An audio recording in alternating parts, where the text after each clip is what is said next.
started. This is what we do. Hello, good morning, everyone. Good morning, everyone. I think we can start semi-official. Just go ahead and during the seminar that we have, a quick seminar that we have today. Welcome, Kun Helen and Kun Danny outside somewhere. Oh, here. Hi there. Hello. Okay, we are PATHAI as the host. Welcome everyone from many places from in the area and from outside the area as well. Today, the key delegates, the speakers will be sitting right up on the table here, and then the team will be sitting outside here. What we do is that each presenter would have to come up here On the stage. on the stage and present the slide, and we will help pages it. But one thing I need to tell you guys, especially people on this side, just be careful that when you stand up, the chair will slide to the wall.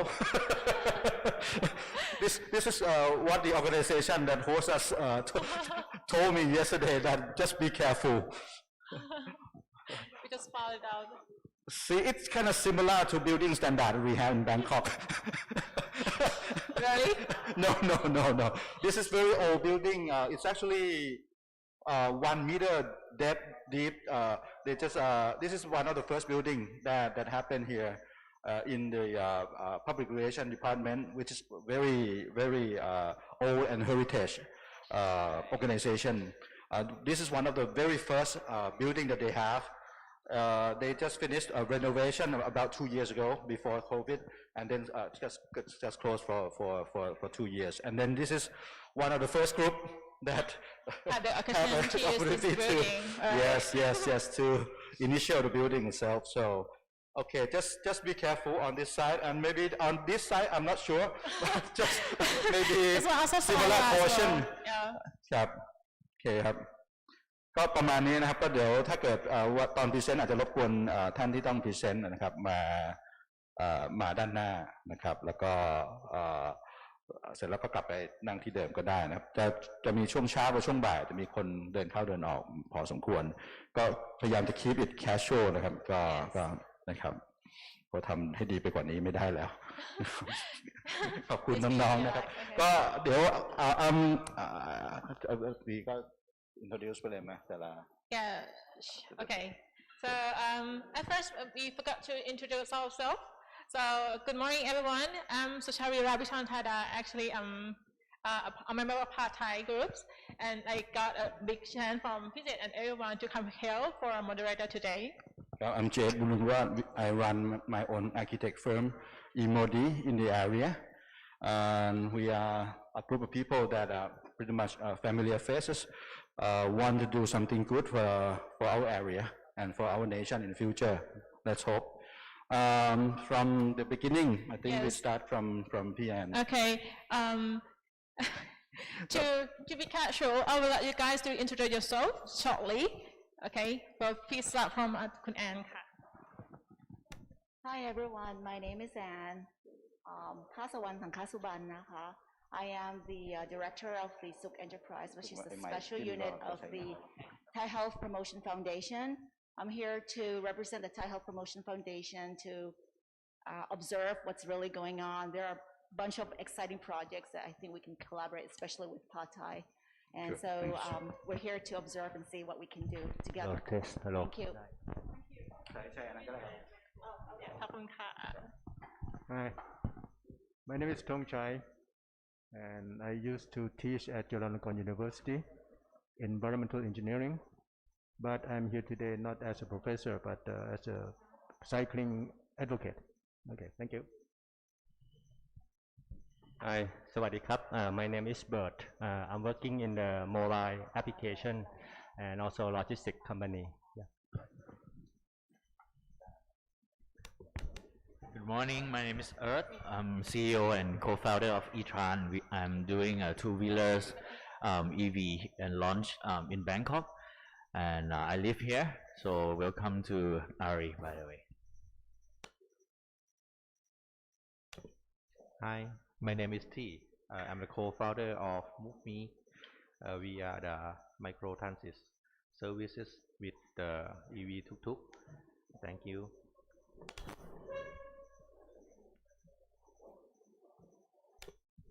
Hi, my name is Pirapat. I'm from NT National Telecom. Hello, my name is Non, as in like N-O-N, like non-smoking, but just the non part. I'm from Digital Economy Promotion Agency, or DIPA. Our agency is responsible for smart city promotion for the entire Thailand. So nice to meet you, and let's hope we have a good conversation today. Hello, my name is Helen Franke. I'm working at the Senate Department for Economics, Energy and Public Enterprises. I'm very happy to be here, and I'm very delighted. We work specifically in a section for foreign trade, European economic policy, and international cooperation. Thank you so much. Very well, thank you. Hello, I'm Denny, and I'm also from the Senate Berlin of Department. Right now, I'm staying in Jakarta, Indonesia, and thank you for having us and having a great discussion. We look forward to it. Thank you. Hello, a very good morning, everybody.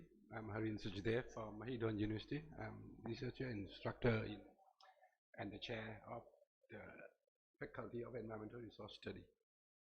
Thank you. Hello everyone, my name is Pongsathorn Nayet-on, can call me Kang. I'm founder of Fifth Design Studio. We are design consultant, and I'm join PATHAI for supporting anything I can using my ability in design knowledge, so and so, and try to exhibit the prototyping of future living in Bangkok city. Thank you. Okay, thank you. From the observer, I think we have quite a few interesting observers join us today. Please. Sawadika, hello. My name is Aruni. I live around here, and we run a platform called Rearound.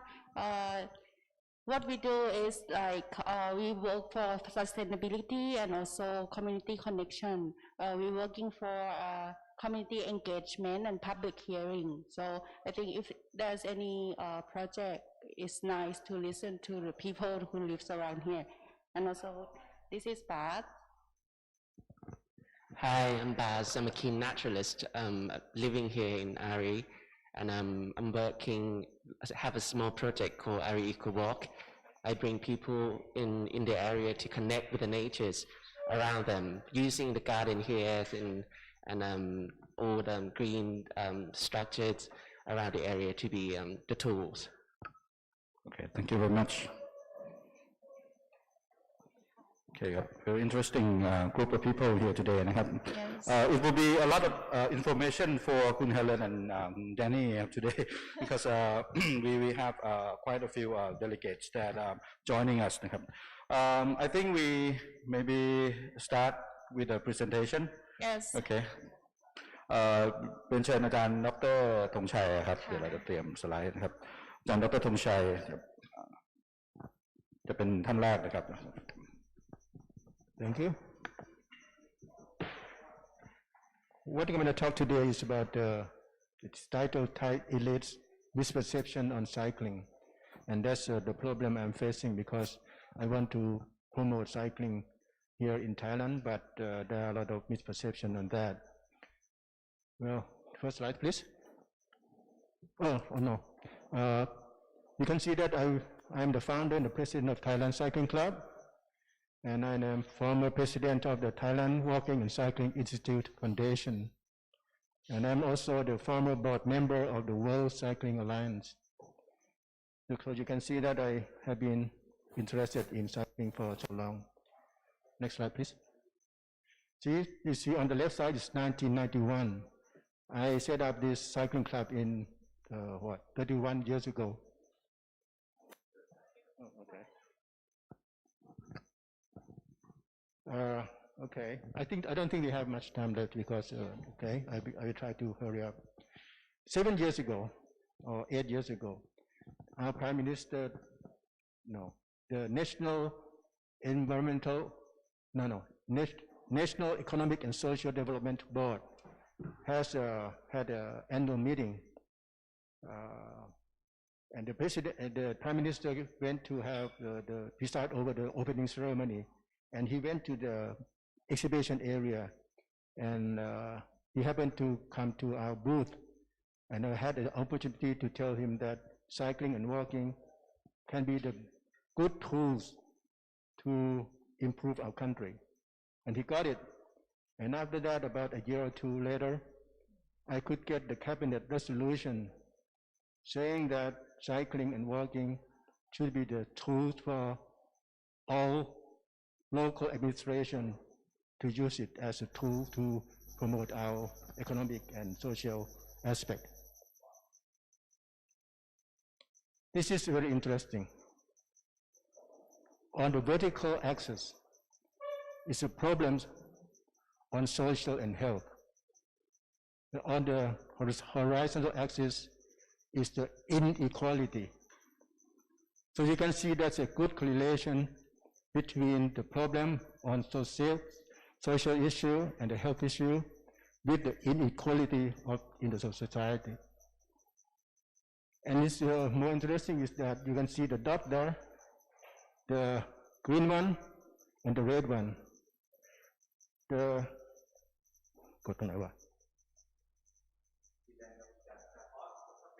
okay, oh, good.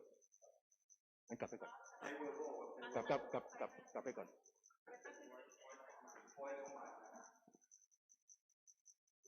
I use mine. Okay, I have mine here. This is America. America has a lot of inequality and a lot of social and health problems. And over here is Japan. Japan and these Scandinavian countries. And why is Germany?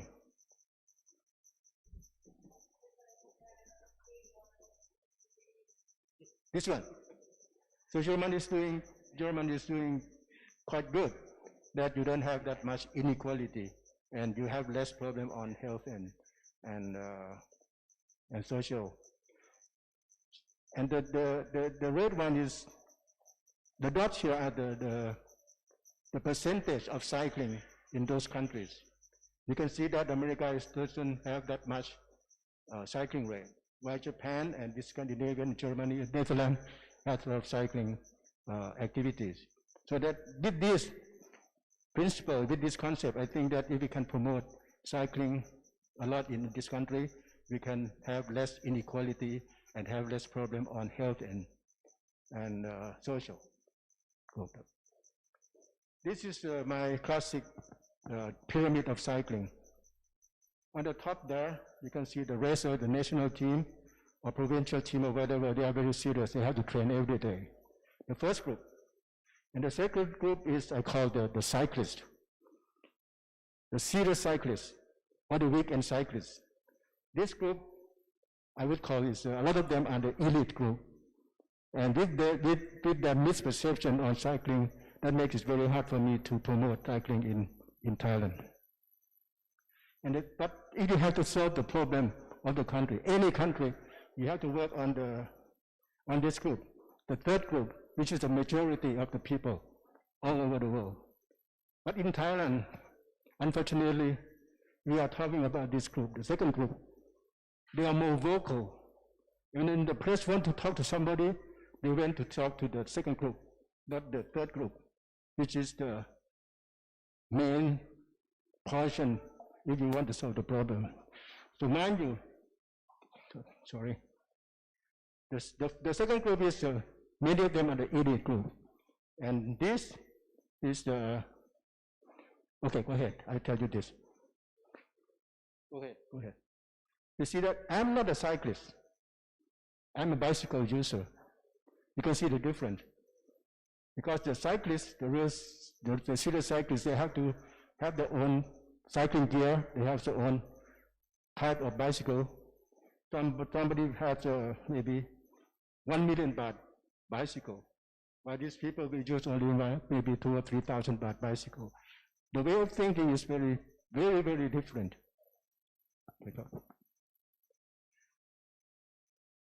Cycling speed is very slow and trip distance is very short. This is Netherlands.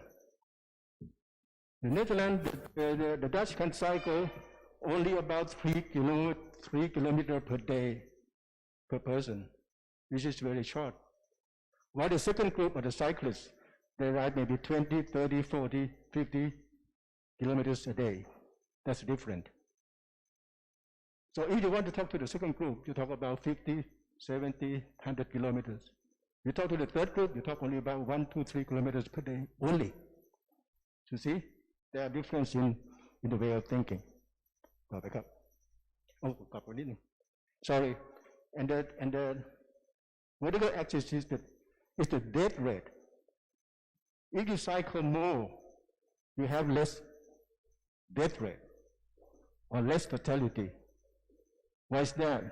Because if you cycle more, that means you have better cycling facility, cycling infrastructure, and it's more safe, and then you have less death rate, or less fatality. This is one of the misperceptions. A guy proposed to have the bicycle way along with the SkyTrain on top of the, very high. See, this is supposed to be the cycleway. I like it. I used to propose this long time ago, 20 years ago. But it's not just like this. You cannot put it in just an instant. You have to plan. And this is good for the second group. The elite one, the one who want to cycle 40, 50 kilometers a day, not the third group. This is the misperception. Okay, go ahead. Again, this is the cycle path, the bicycle path, bicycle way, bicycle lane. You can see that they obstruct the way of life of the people there, and it doesn't work. That's why the local people are against the bicycle lane.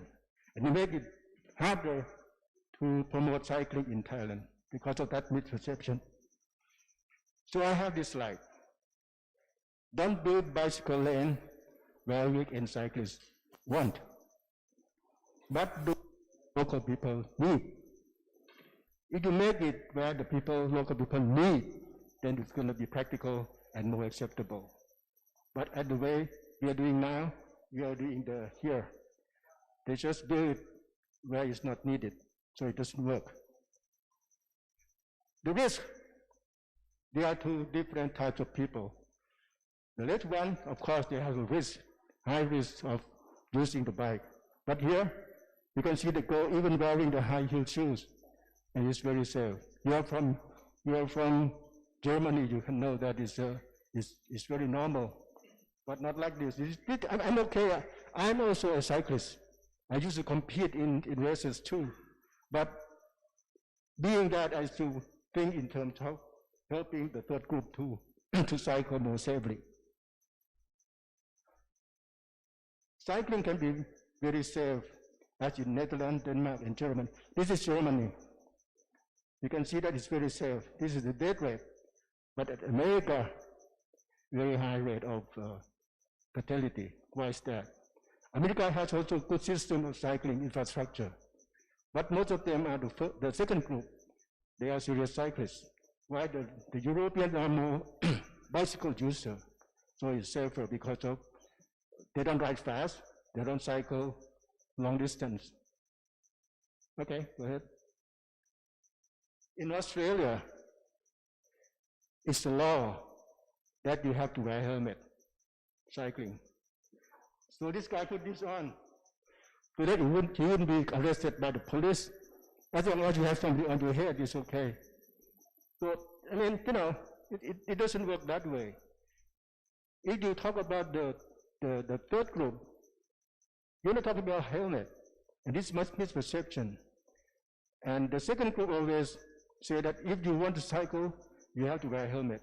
I used to do that too, but now I learned that it's not important. Mandatory or successful helmet requirement for bicycle users is anti-poor, then cannot afford it.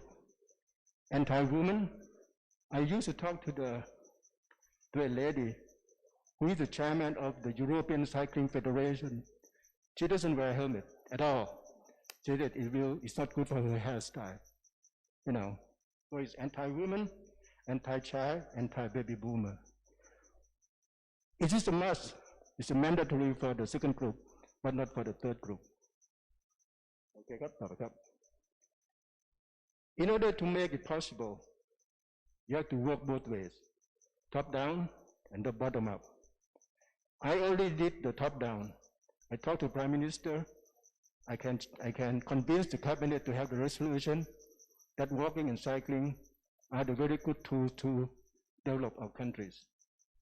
But it's what you call NAPO, no action, paper only. It's on the paper that we have to promote the cycling and walking, but in reality, it's not there yet. So we work with the people, with the local community, and try to make them understand that cycling and walking can be a very good tool to make your community healthy and less problem. This is in Thai. This is my last slide. For me, bicycle is not only a vehicle with two wheels anymore. For me, the bicycle and bike and walk is a tool for integration for many aspects. Health, exercise, sports, education, production, industry, law enforcement, so many, so on and so forth, even transportation and commuting. So if you can use this, if you can think in this way, not just build the bicycle way, you can make it practical and make it more useful for the country. You know what I mean? It's not just the bicycle path, it's a bicycle system. And not only the bicycle system, it's an integration tool for everything that make it possible. Thank you so much. much ครับอาจารย์ครับ Thank you, Dr. Thongchai Phamsawat, for your presentation. Okay, so we're gonna move to the next. Move to the next speakers. คุณพงศธรละเอียดอ่อน คุณกั้ง another champion in cycling in the city, actually with that yellow shirt guy as well. Yeah, I'm here. He's a very key person for basically bicycle in Thailand. Influencer. He has expected a million of followers, but right now we have like about 20,000. Okay, go ahead. Yep. Yeah, I have to say that we are products of Professor Thongchai. I started bicycle with his campaign club last like 18 years ago. Joined his club riding, and since then I use bicycle since then. And all practical theory you may heard almost everything from Dr. Thongchai. And we as a next generation, we found that we ride bicycle in Thailand. He showed me that Thailand is a bikeable city.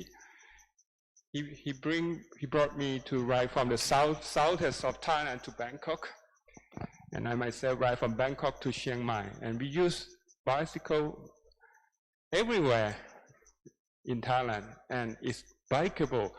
That's why we think actually almost problem here is about mindset, and the mindset that came from the big wave of industry to promote the lifestyle. Car is superb, motorbike is very cool. So bicycle is poor man use, don't worry about it. So we try to work things from ground up, using the new tools of social media. He is a very expert and run the page called Buy in the City, which is mainly communicate to the people broadwide, because this technology is free. We don't have sponsor. We use his money, not mine.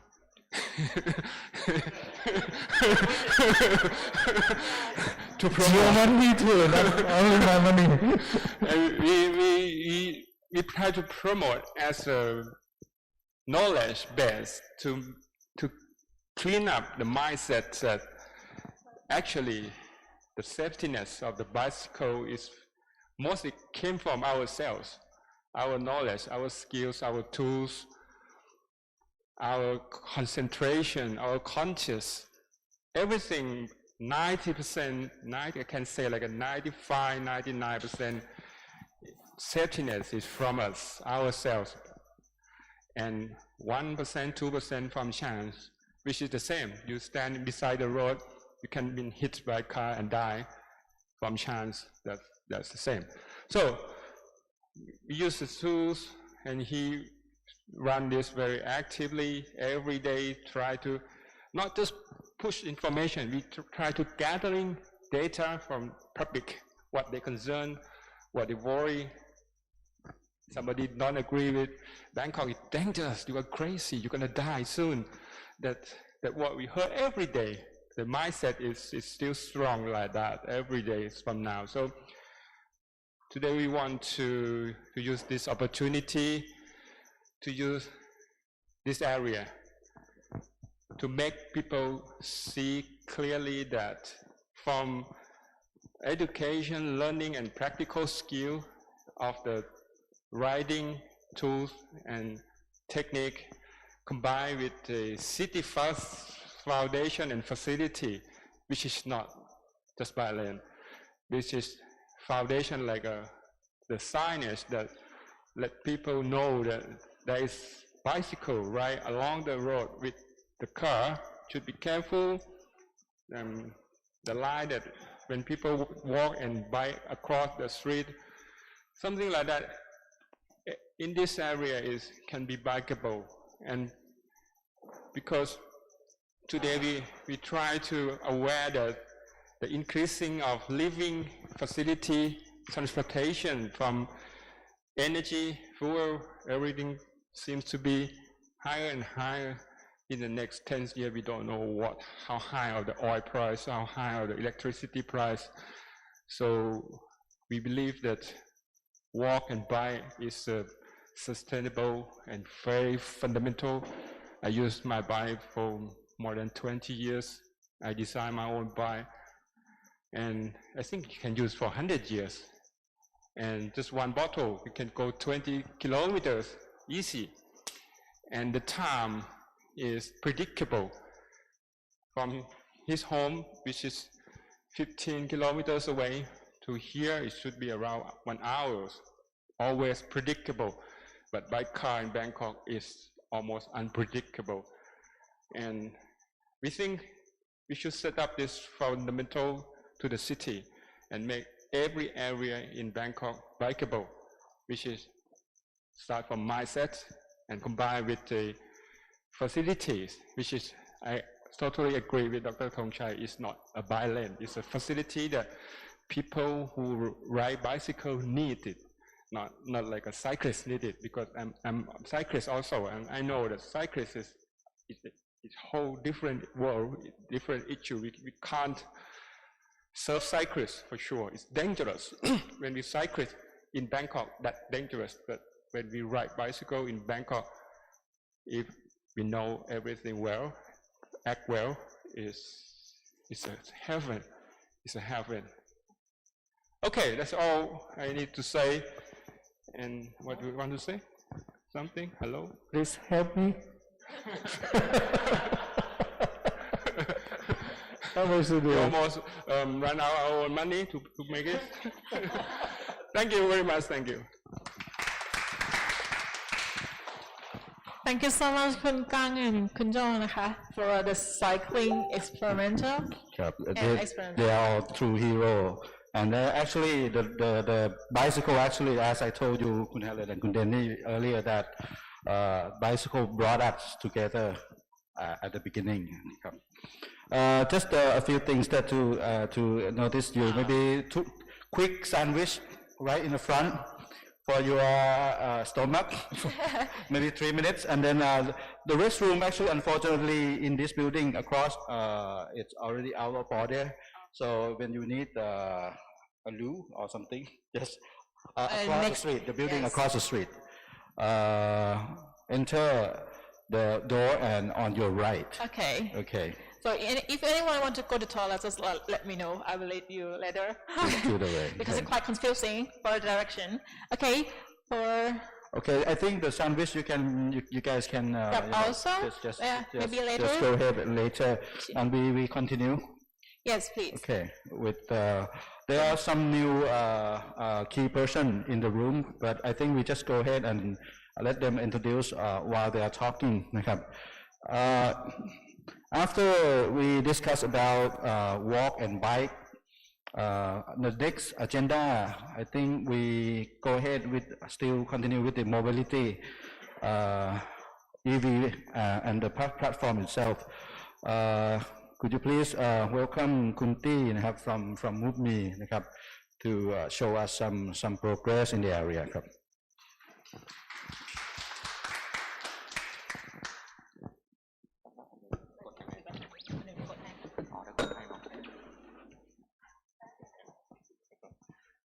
Hi everyone. Hi everyone. Thank you for today, and thank you the team for Berlin.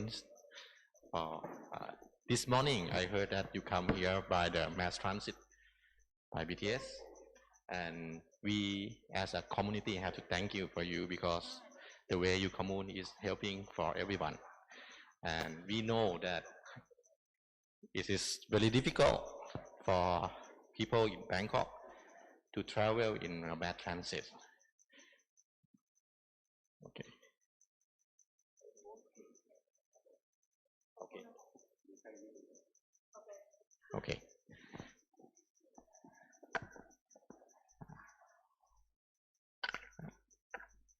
Okay, ครับ because we know that traveling in Bangkok, we have one of the biggest issue is the traffic jam. We are one of the worst traffic in the world, and we have been trying to solve a lot of problem by create the new SkyTrain and expanding it out, but still there's something missing in the system that even we are trying to expand how much on that mass transit, there's something that we still live on like 30 years ago on like micro transit system. That's why we cannot solve the Bangkok public transportation. So that's why we create the service called MoveMe. MoveMe is the on-demand zone-based ride-sharing service that consists of the mobile application to connect to the user, and we have the back-end system with a fleet management system. We have the algorithm to calculate and assign the system to the vehicle. And our vehicle is a specifically designed EV that we design is to suitable to drive in the Bangkok road, which is small and long, and our Bangkok urban planning is quite unique. That's why we choose this type of vehicles. And also we also have our own infrastructure, the charging structure and the parking. This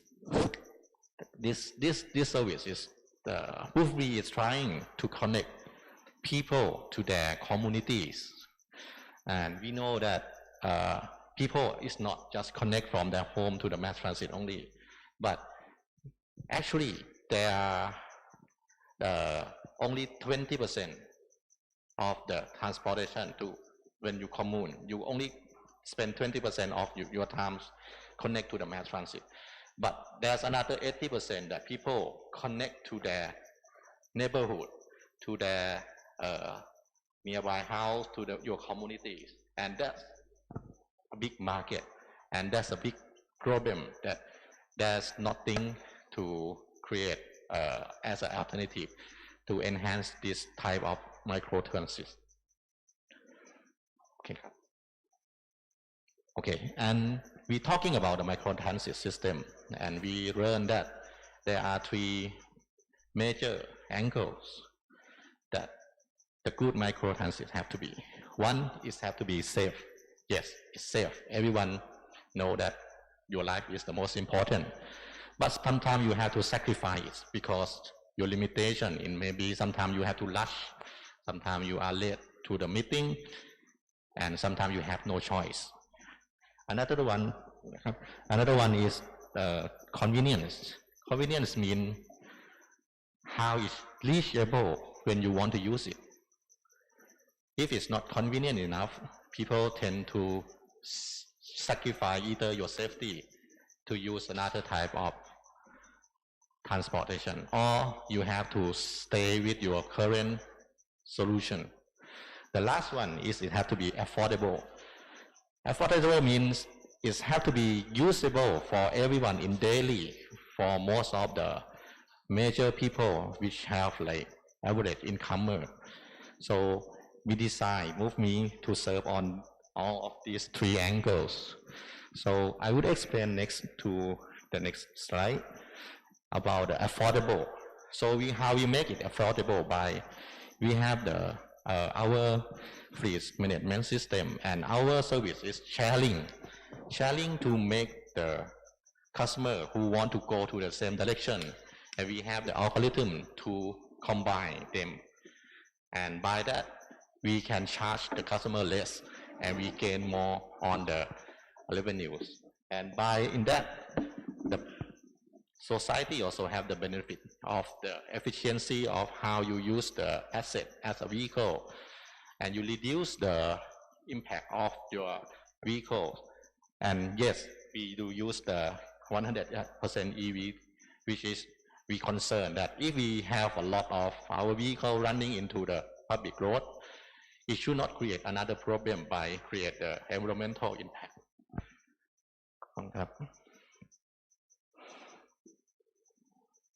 Next. Okay. Also, we have to thank to many of our partners. We have been start this service for about 4 years. We have just reached 2 million passenger trips last month with 100,000 active users in the system. And currently we have about 180 plus EVs and coming more and more with 200 something driver. And we have saved about 500 tons of carbon dioxide. And we cannot do that without the support from many partners and the society and the party like Ali and PATHAI. And we choose to do this. We start this dream, this concept, and we come and talk to PATHAI groups, because we know that this area is a good example of the problem we have in Bangkok. Okay, thank you.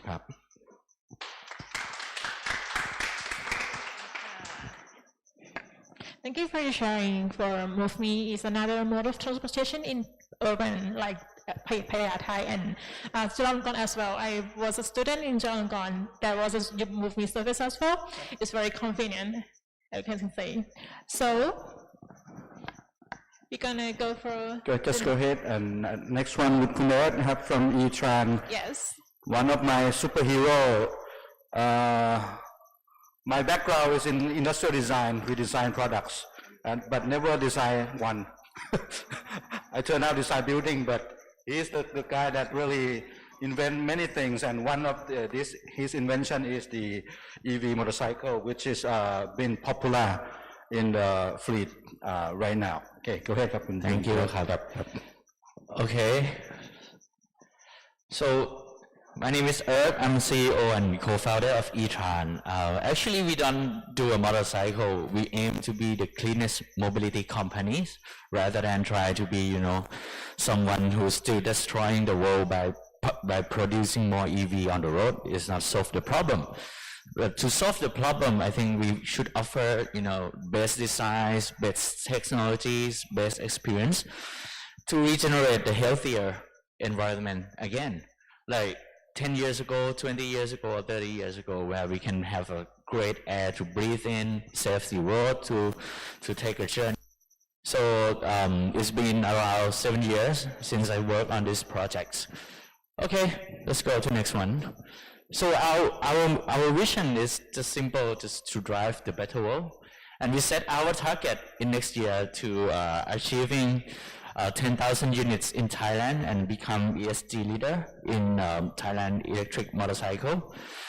We want to reduce 20,000 tons of CO2 and empower 10,000 of riders to be the climate heroes. I think this is the key.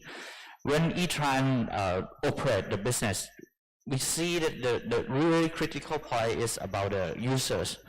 You know, the system, the platform, and many things can be built. But how to make our customer, you know, feel more about saving the world like us. So how to share our vision with them, how they can get that vision and bring that to their life. So we have 2 jobs to be done on the bottom. Basically, is a pathway to carbon neutral in scope 1, scope 2, and scope 3 to turn our dirty supply chain into the sustainable supply chain. I think that's really important to Thailand because we have a lot of OEM manufacturer here, which is still produce a lot of waste, use a lot of energy, and is quite dirty down there.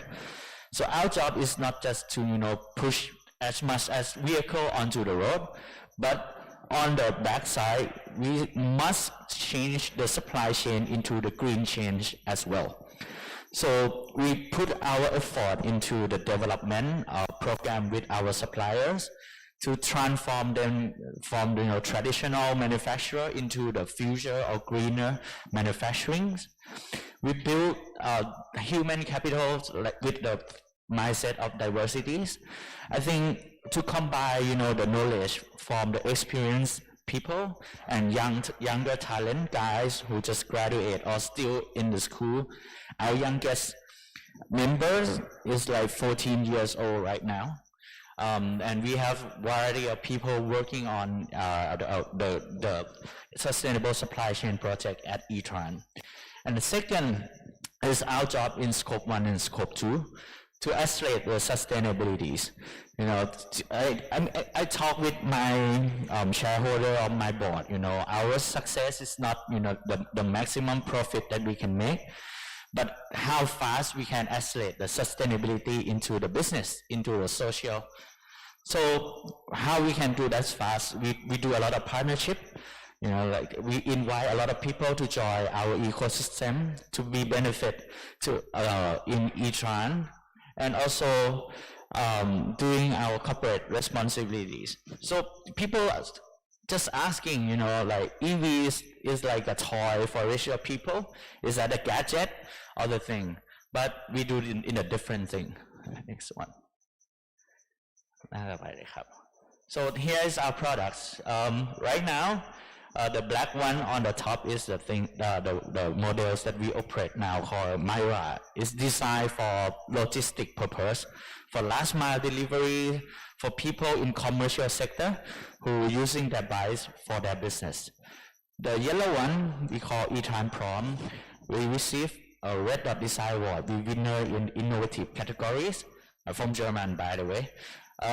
That's the world's first electric motorcycle that's designed for public transportation, which we are talking about this topic today. We have swapping station, mobile apps, and also future of swapping station. Right now, our customer are using this one, E-Tran Myra. So the performance is second to none because we understand how our customer wants to use the products, how they do the delivery service. They need speed, they need distance, they need durabilities. So now this product is quite proven from our customer by our technology that can deliver the highest performance product on the market right now. Plus, we use almost 100% natural fiber plastic on the fairing, on the black box down there. It's quite hard because you know, people has a perception that automotive or vehicle should be shiny, glossy, like beautiful as much as possible. But the recycled plastic is look like dirty shit, like, you know, I mean, that's not charming at all. Currently, they use a lot in automotive, but inside. But we bring that outside to be, you know, our casing and things in there. Because that's a commercial bike. So people care about the performance, not the aesthetic as well. So we can apply most of the sustainable material into our vehicle. Next one, please. So here's our customer. So people with a box, people with something to carry, they love us. They can save like 40% per day, not need to refill the gasoline, no need to repair. And we launched a rental model to them. So let's destroy the barrier to entry to EV. Like I said, EV is not just for rich people or for the gadgeting, but it must be for all. Like in SDG number 7, clean energy must be affordable and accessible for all. I think when we launched the rental program, it's quite accept and align with this goal. So people can pay just, you know, $4-5 per day to rent the bike, and they can earn like 30,000-40,000 Thai baht per day at least. So they save a lot, and we can help them save their economic more than, you know, 20,000 Thai baht per month at least by turn to EV. Okay, next please. So today I want to talk about Mission E. So our Mission E we launched this year.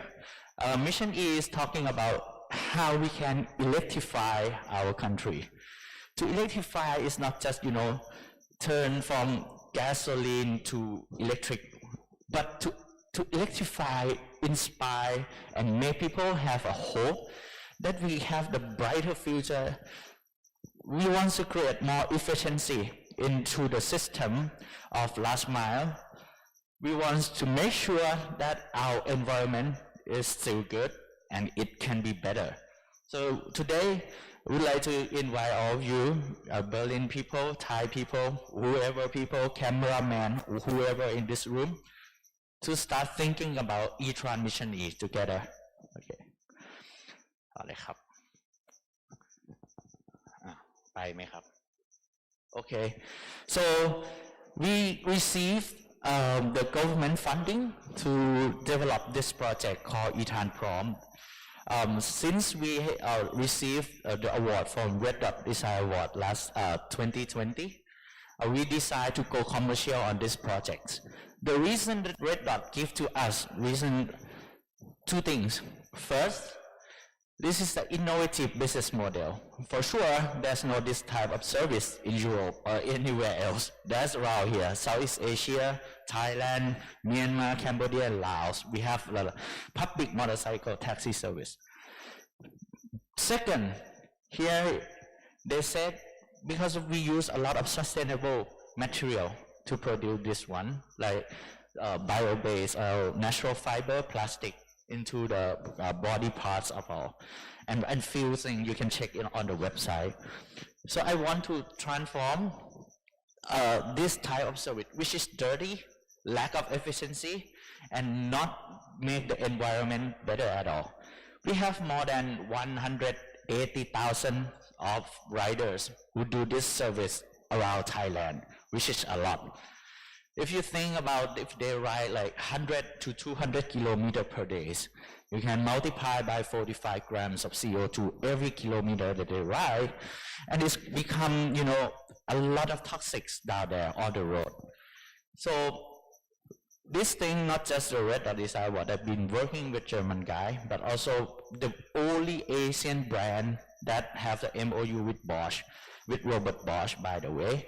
So we are transferring their technologies, their know-how and things to regenerate the last mile micro delivery platform together.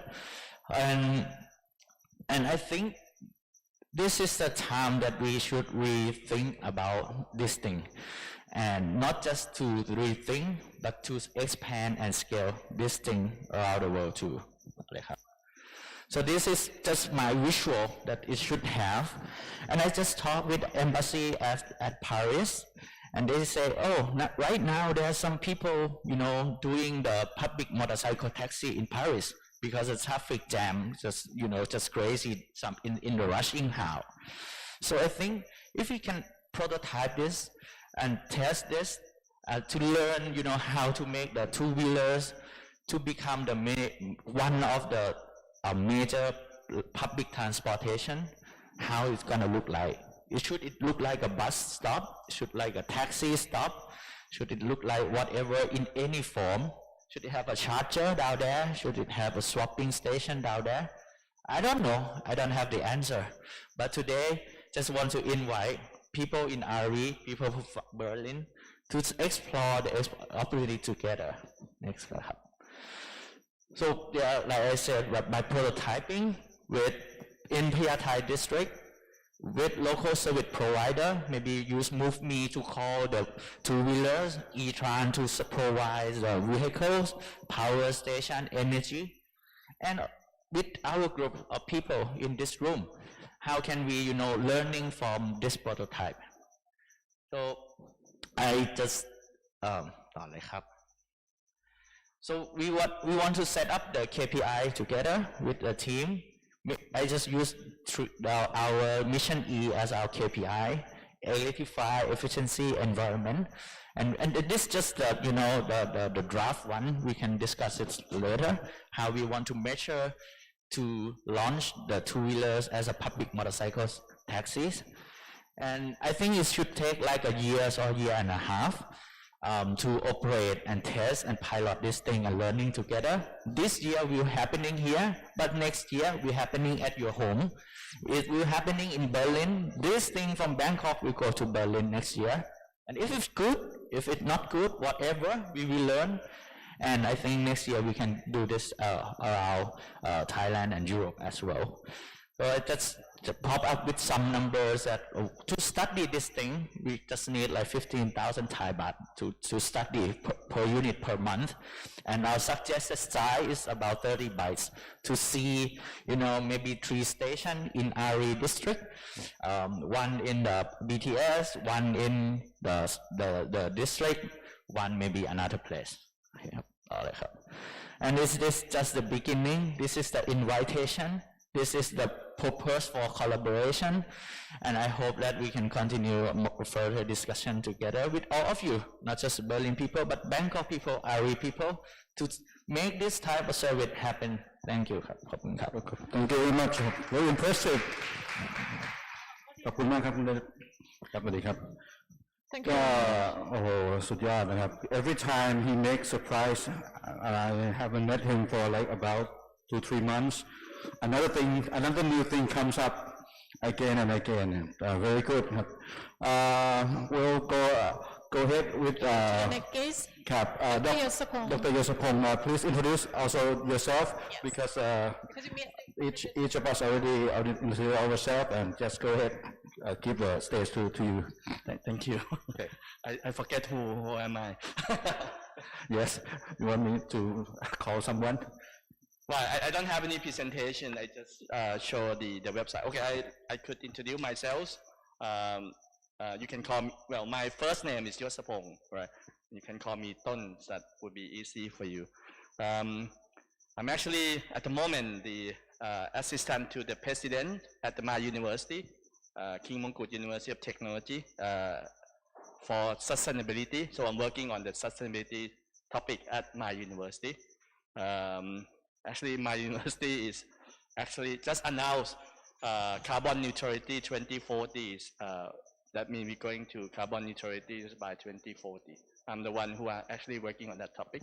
But of course, one of my expertise, before I become the assistant to the president, I working a lot on the automotive area, from the technical, from very technical things, like from the engine, combustion engines, to EV topics, and try to work on the policy side. I myself, I'm at the moment also heading one of the research center here called Mobility and Vehicle Technology Research Center. So we shorten it's called MOVE. Right? So we basically working on try to use this MOVE platform to supporting on the research on the mobilities, electric vehicles, next generation mobilities, things like that, right?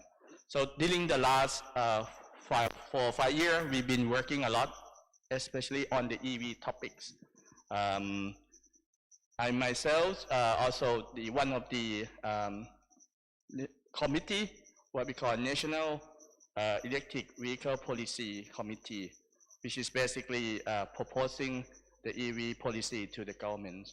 That committee is headed by Deputy Prime Minister and composed with the high levels from like Minister of Transport, Minister of Industry, and also Minister of Energy. Right?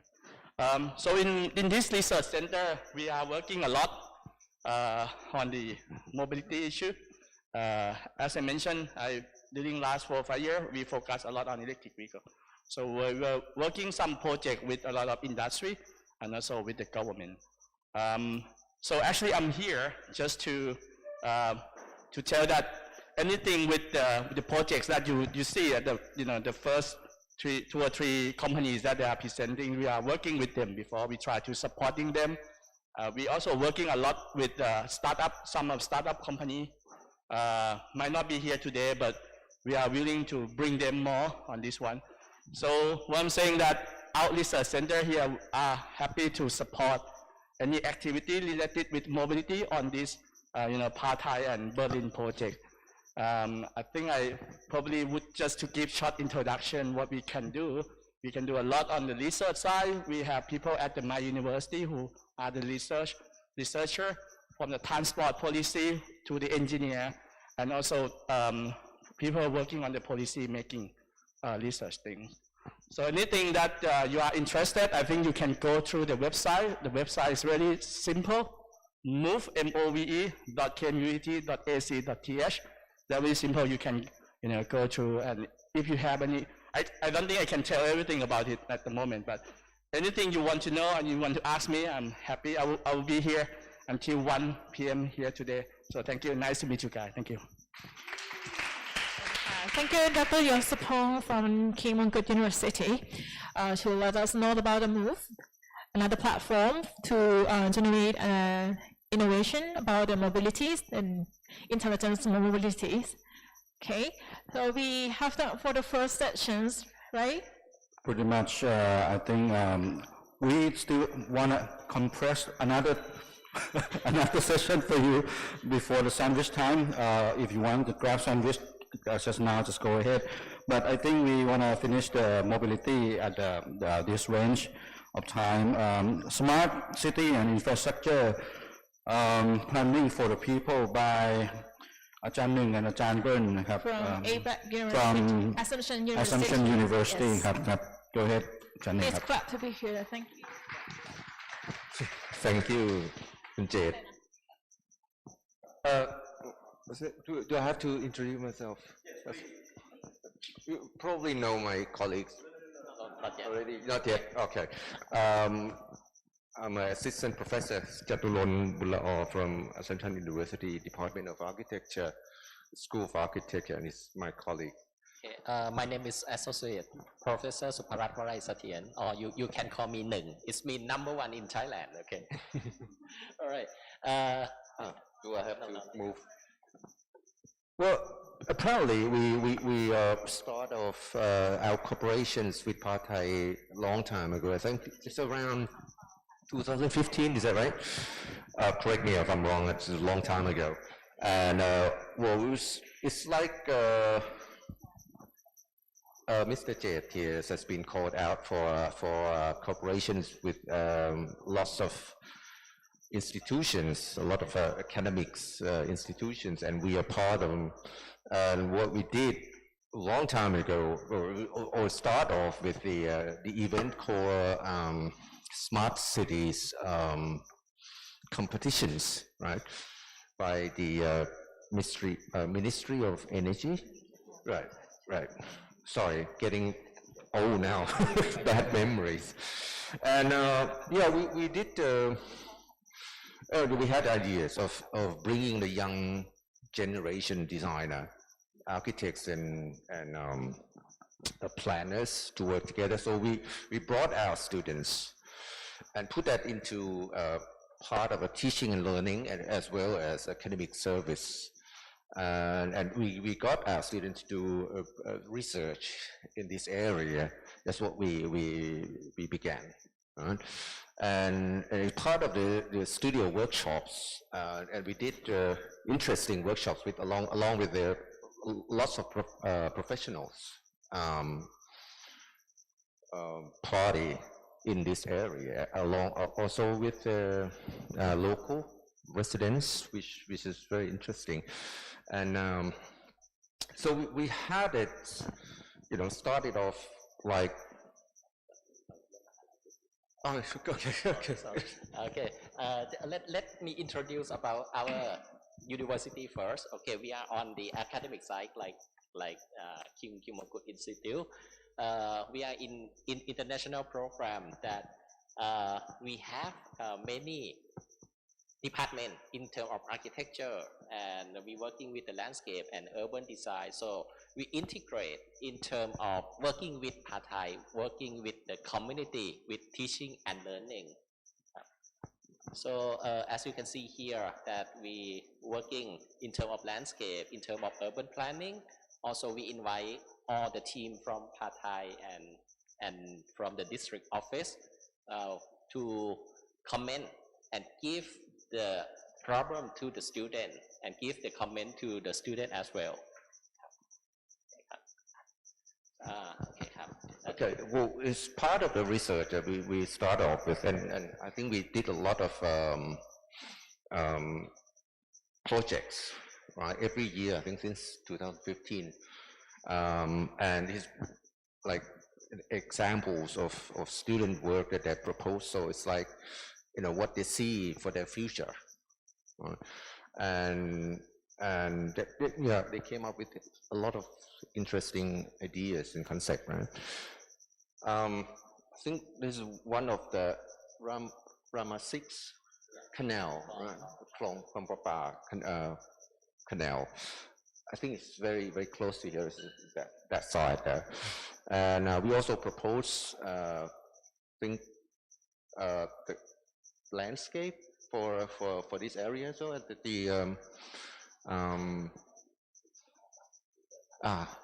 Samsen canals, Bang Sư, yeah.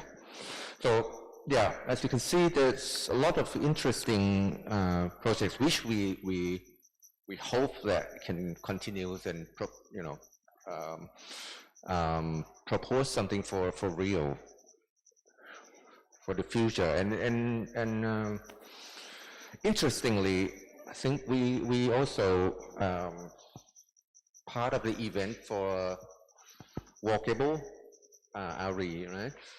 Which when we asked the students to do research and interview, then the answer was rather interesting in a way that people willing to walk right around the area, but it's just the facility, the infrastructure is not really suitable for them. And then they come up with a several design, of course, by the students working with the different professionals. And propose a walkable street that really somehow answer to the residents' requests. And of course, there's several interesting answers, like they would like to have a shadings along the walkway everywhere, but of course it's almost impossible. But there's something that we had proposed, like meditation center, something that just comes along with the cultural influence. Of course, people around here would request for a meditation center, and something about the healthcare. Right? There's healthcare service. Of course, as you know, I think there's a lot of hospital around here, but what they really want is not a hospital kind of environment, but they would like something that more present to go. And it's not just about, when you get sick and you go to hospital or a healthcare center, but also there could be a place for them to maintain their health in a way. I mean, like, there could be a place where they can relax or exercise to maintain good health. So, yeah. This is what Untitled mentioned, that in terms of the community, so we're working with PATHAI in terms of the area walkable city, and at the end of this project we do have the exhibition in the area fairground, that the student not just get the comment from the professor or the commentator, but the people in the PATHAI themselves or in the area themselves give the comment in terms of the suggestion and what should be improved. So these are the sample that we integrate in terms of learning with the real professional and the communities. Okay, thank you very much. Thank you. Thank you, both professors from Assumption University. We've been partnering for quite some time, as he mentioned before. The result of all these projects are from our design thinking process, that we need some facility to make it easier to walk and to ride, and also the facility for the people to get together as a part, as city development centers. And also some of the requirements from, as you can see from the board, that we want some sort of a spiritual, but neutral spiritual space for meditation, for a quiet place, for any kind of religions. So basically, quite interesting people in this area that can come up with varieties of requirements, so the designer can fulfill their dreams in the future. Right. So before we're going to move to the next topic, which is digital transformation about urban well-being. Maybe before that, I think we have a break a little bit. Oh, yes, please. Yes. Better news. Side, like some baking side, yes. Please let me go. The restroom is okay for men's room, okay. But for women's, you have to go ahead and people will point you the way across the street. Thank you very much. You have only 4.5 minutes for the break. Okay. Okay. Okay. See you a little bit. See you after break. Yes.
already.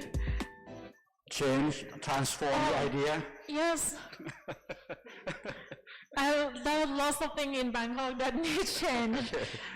So like we're gonna see from our speakers that like what they think about the change. That will be the next move in ARI. Okay, all of them already discussed internally. They want to talk in circle like this. So you guys just go ahead and lead the way. Yeah, we're gonna.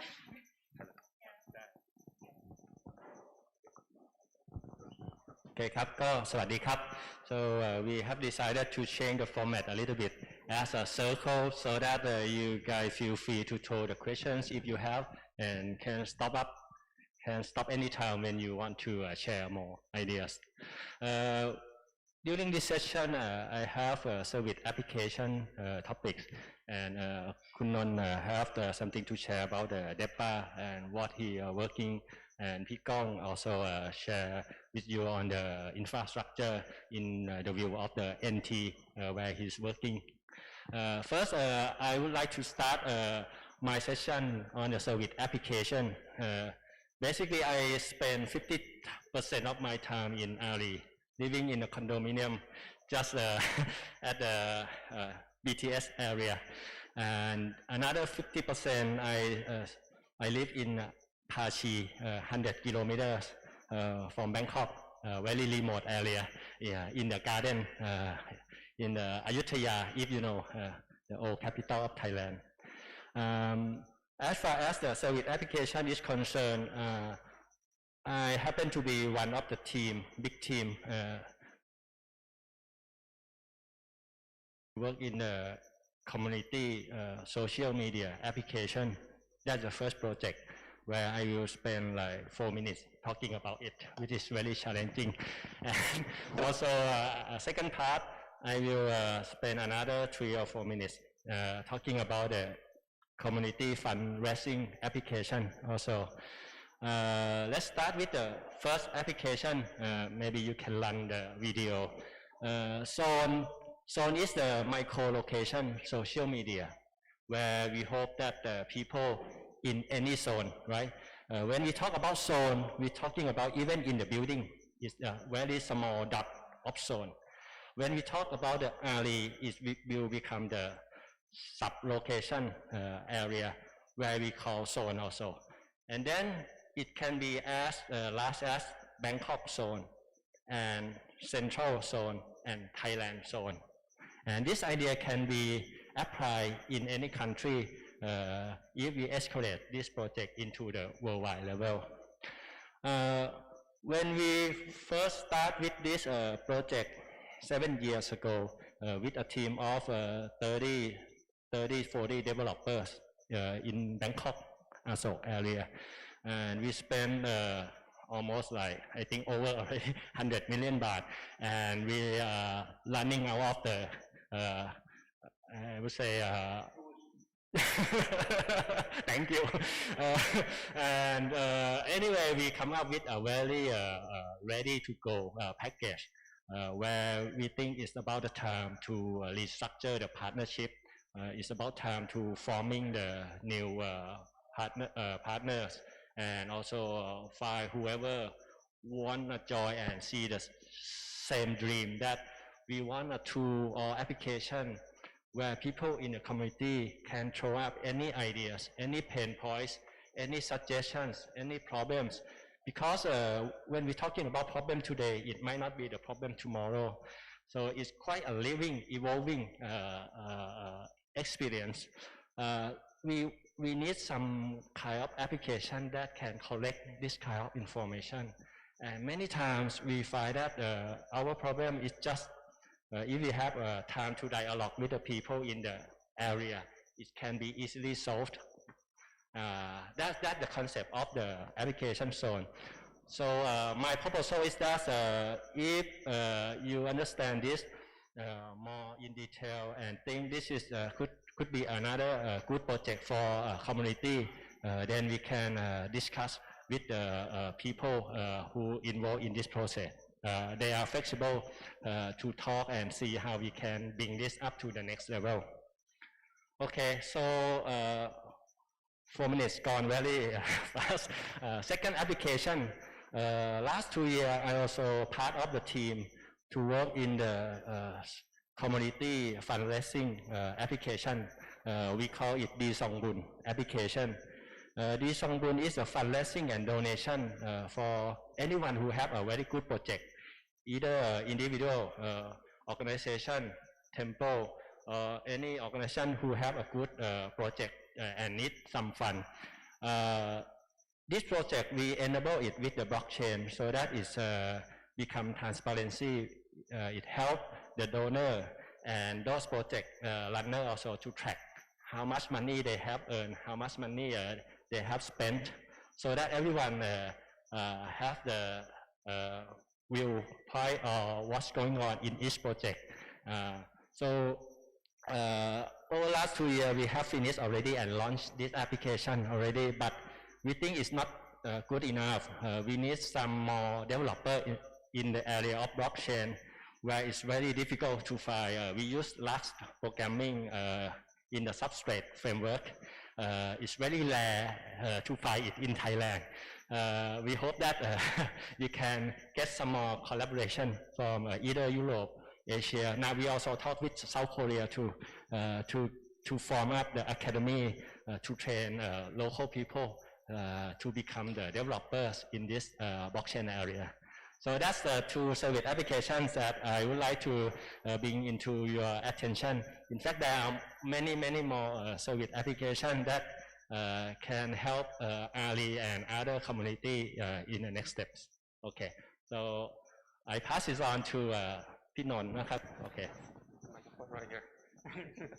Hi, good morning, everybody. It's a pleasure to be here, and the reason why 2 of us are suggesting the idea of having me sitting on the stage is because we didn't prepare any slides. So what is a better way of having excuses everybody can accept? That which is to be on the stage. So I hope you guys can accept that. So I'd like to start off with introducing ourselves. Wait, what's going on? Is it my phone? I don't even have a phone with me.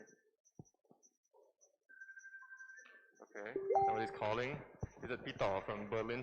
Anyway, so, okay. Both of us are from the Ministry of Digital Economy and Society, or MDES. I am representing the Digital Economy Promotion Agency, or DIPA for short. What we do, I'll tell you in a minute why we are here, and that has to do with our responsibility for smart city promotions. But first of all, I was trained as an architect before I went on to become an urban planner, which is a natural step for an architect. And then I decided I wanted to know more about what's going on in the city. So anthropology was my next step, and also my PhD. And at the moment, I'm a national expert in smart city promotion of Thailand. And because of that, I just kind of wanted to move on to why is it that in Thailand today, we believe that digital economy should be at the core. And that has to go back a few years when the government came up with the idea of Thailand 4.0. And that coincides with the idea of Industrial 4.0, which is the era in which we are living in, an era whereby digital connectivity is the name of the game. The era whereby things like blockchain, things like IoT, things like cloud computing, things like artificial intelligence really change and shape the way we live for better. And that's the reason why Thailand 4.0 at the core is the ideas of distributing income across the board with the digital economy and society as a tools to actually help that to happen. And of course, we want to increase well-being and lower disparities between humanities and between populations in the country at the same time. And those 2 goals can be fulfilled with 3 dimensions of action. One of which is to create new economy. That which is SMEs and startups, you know what my colleague here talks about. The idea is that we can do less, much less, but gain more momentum. Because when you talk about the digital economy, you can do much less, but you can get much more, right? In the past, you wanted to connect somebody to somebody, you build a road. Road infrastructure, it's expensive, it takes time, it takes a lot of effort, it takes a lot of coordinations. Mobility as a service, as we learned in the morning, can happen overnight. You just need a really good computing services, just need a very good people who actually understand the behavior of commuters, and you just need some programmers who really can put together a really kick-ass software and systems. And that is the kind of first things that we wanted to do in terms of dimensionalities of our digital at the core policy. The second thing we wanted to do is to increase and enhance public services.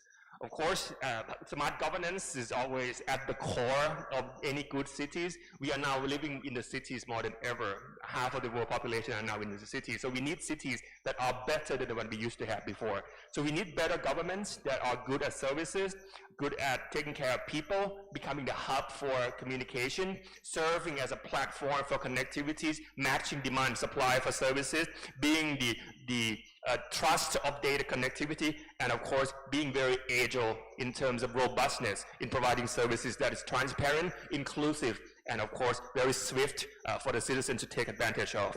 And the last but not the least is that we need a smart cities. Again, the Thailand 4.0 comes from above. It's a policy-based ideology that makes us wanted to use digital economy as a way to propel the country forward. But we need an area-based structure in order to make it happen. Places in the northeastern might transform the Thailand 4.0 policy into smart farming concepts. Places in the Eastern Economic Corridor might be focusing on smart industry and factories. Bangkok, for instance, might be focusing on what we do best, which is to be a financial center, at the same time, the governmental center of the country. Sorry, I'm just dealing with this mess for quite a while. Whenever I talk, I tend to move my mouth really wide, and that kind of affects the physiology of my mass. So, just to conclude, before I pass on to my handsome colleague here, is that at the end of the day, if I were to come up with the definition for smart city, which there are many of them, I would just go with the techno-social problem-solving tools. So smart city is not an ideology, it's not a mindset, it's not a concept, but a tool. You only need a tool when you know what you want. So if you don't know what you want, don't use smart cities because you are using the right tool or the wrong tool for the problems that might need other tools. If you only have hammer, every problem is a nail. We don't want that.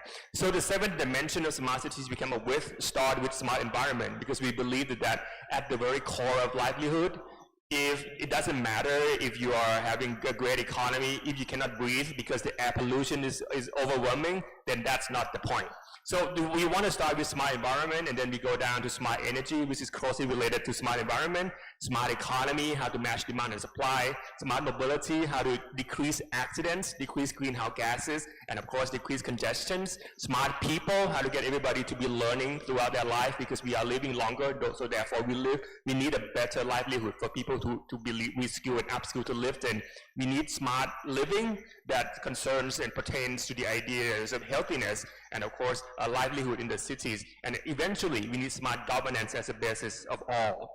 Our digital systems at the core can be boiled down to 3 key performance indicators or KPI.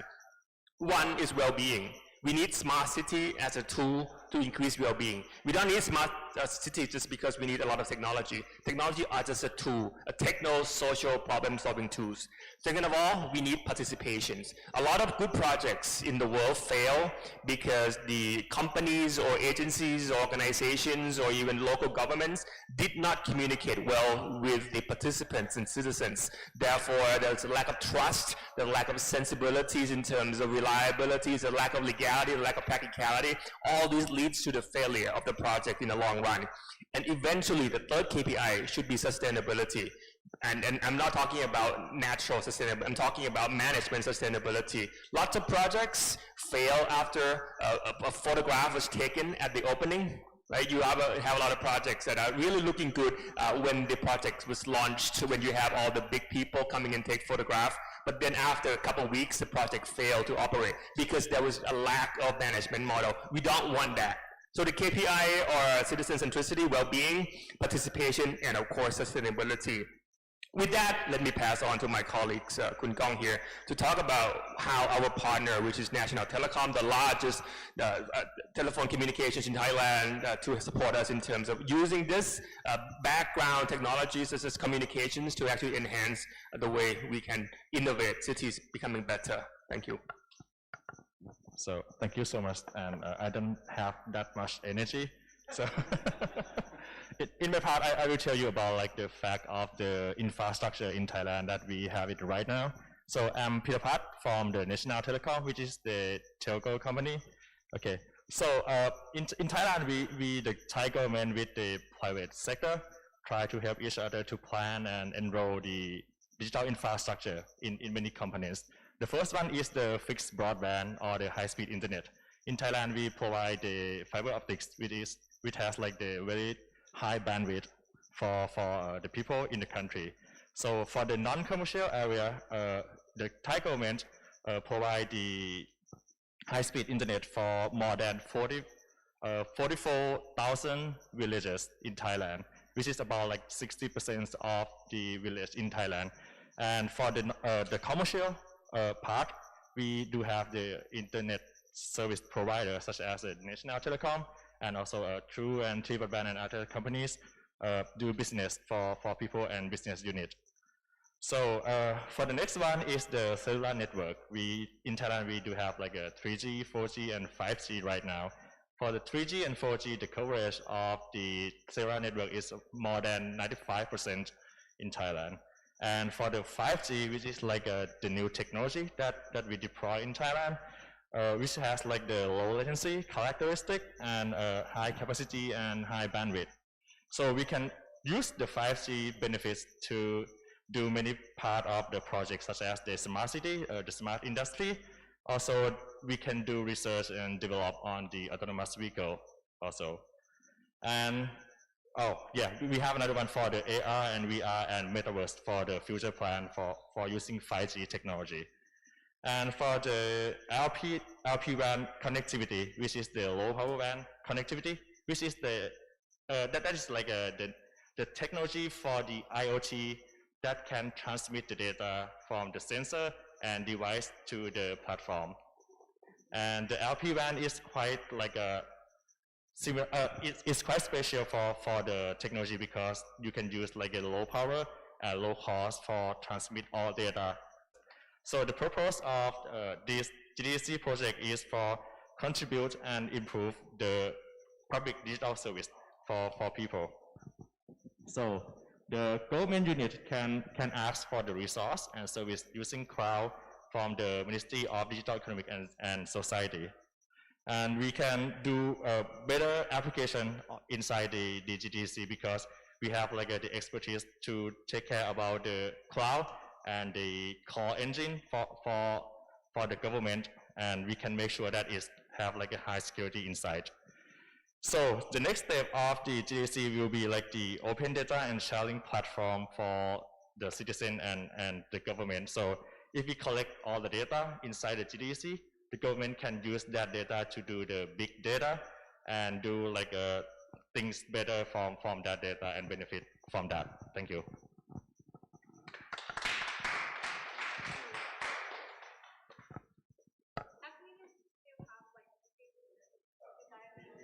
Maybe you would have like any questions from us.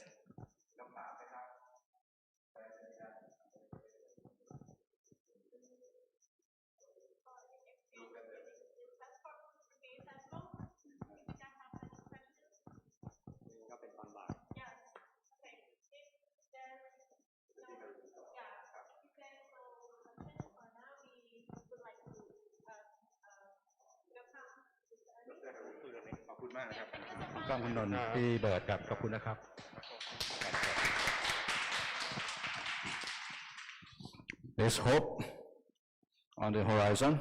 Yes. Listen to you guys.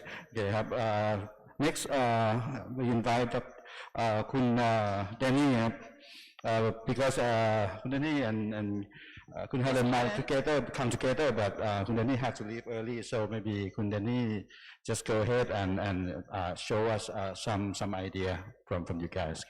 Okay. So thank you very much for today. Thank you for the invitation. I really, it's really happy for me to see beautiful people and so much innovation from academic, from I don't know, startups and also from the community, which is really we really can relate to our project right now. So for the first, my name is Denny. And I'm coming from the Senate Berlin for economics and policy. So the good news is the Germans doesn't look like me. I'm still an Asian. So a little bit from my background, I'm coming from Indonesia actually. So, and I'm studying and working in Berlin right now. And for this project, Smart Change project, we call it Smart Change project. We're based in 2 places. So the first one is in Berlin, and the second one is in Jakarta. So maybe the question is, why Jakarta? So the idea of the whole project of the Smart Change is we have the main beneficiaries of Jakarta. We are trying to foster the smart cityness of Jakarta. Jakarta have their own division of, they're called Jakarta Smart City. And Berlin, together with the EU funded project, we are trying to foster the knowledge and also startup in the Smart Change project. So I think right now we are on the phase, the project started last year in 2020 and last until November of this year, I think. Is it true? Yeah. So we are in the middle of the project, and the idea of the project, we are concentrating on 2 pillars. We are always saying, like, the first pillar is always about the public policy, governance, and what we're focusing here is that we are really keen to know the governance of the smart city net. And the second pillar that we're having is pretty much about the entrepreneurship, startup, still in the context of the smart city. So we're always playing with these 2 pillars, and we are always trying to building the bridge between the first and the second pillar. So I think that is as much that I can tell you. Later, Helen gonna explain more in depth about the project. And I think for now, I would like to say thank you for Jay and me how do you say it? I'm so sorry, it's always German and English in my head, so it's always changing. So for organizing it, right? Thank you very much. And I really need to say sorry because I need to leave early. I need to do some administration stuff because tomorrow is my flight back to Jakarta early in the morning, and yeah, and there's still some meetings to do for the project. So thank you very much again for having me today, and I hope you're having a good collaboration and good discussion. Thank you very much. Thank you so much. Yes. โอเคครับก็ thank you คุณแดนนี่ครับ just too bad that we have a very short period of time to be together นะครับ but the rest of us please stick around we have pretty good lunch. After lunch we have pretty good snack bakery at Land House by Alex นะครับ but for now I think we continue with digital transformation with Dr. Harin ครับ from Mahidol University ครับ go ahead ครับ Dr. Harin ค่ะ ครับ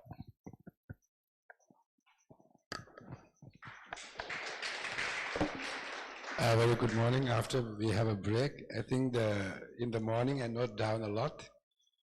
We're moving from walk, bike in the city, tuk-tuk, motorcycle, EV lab.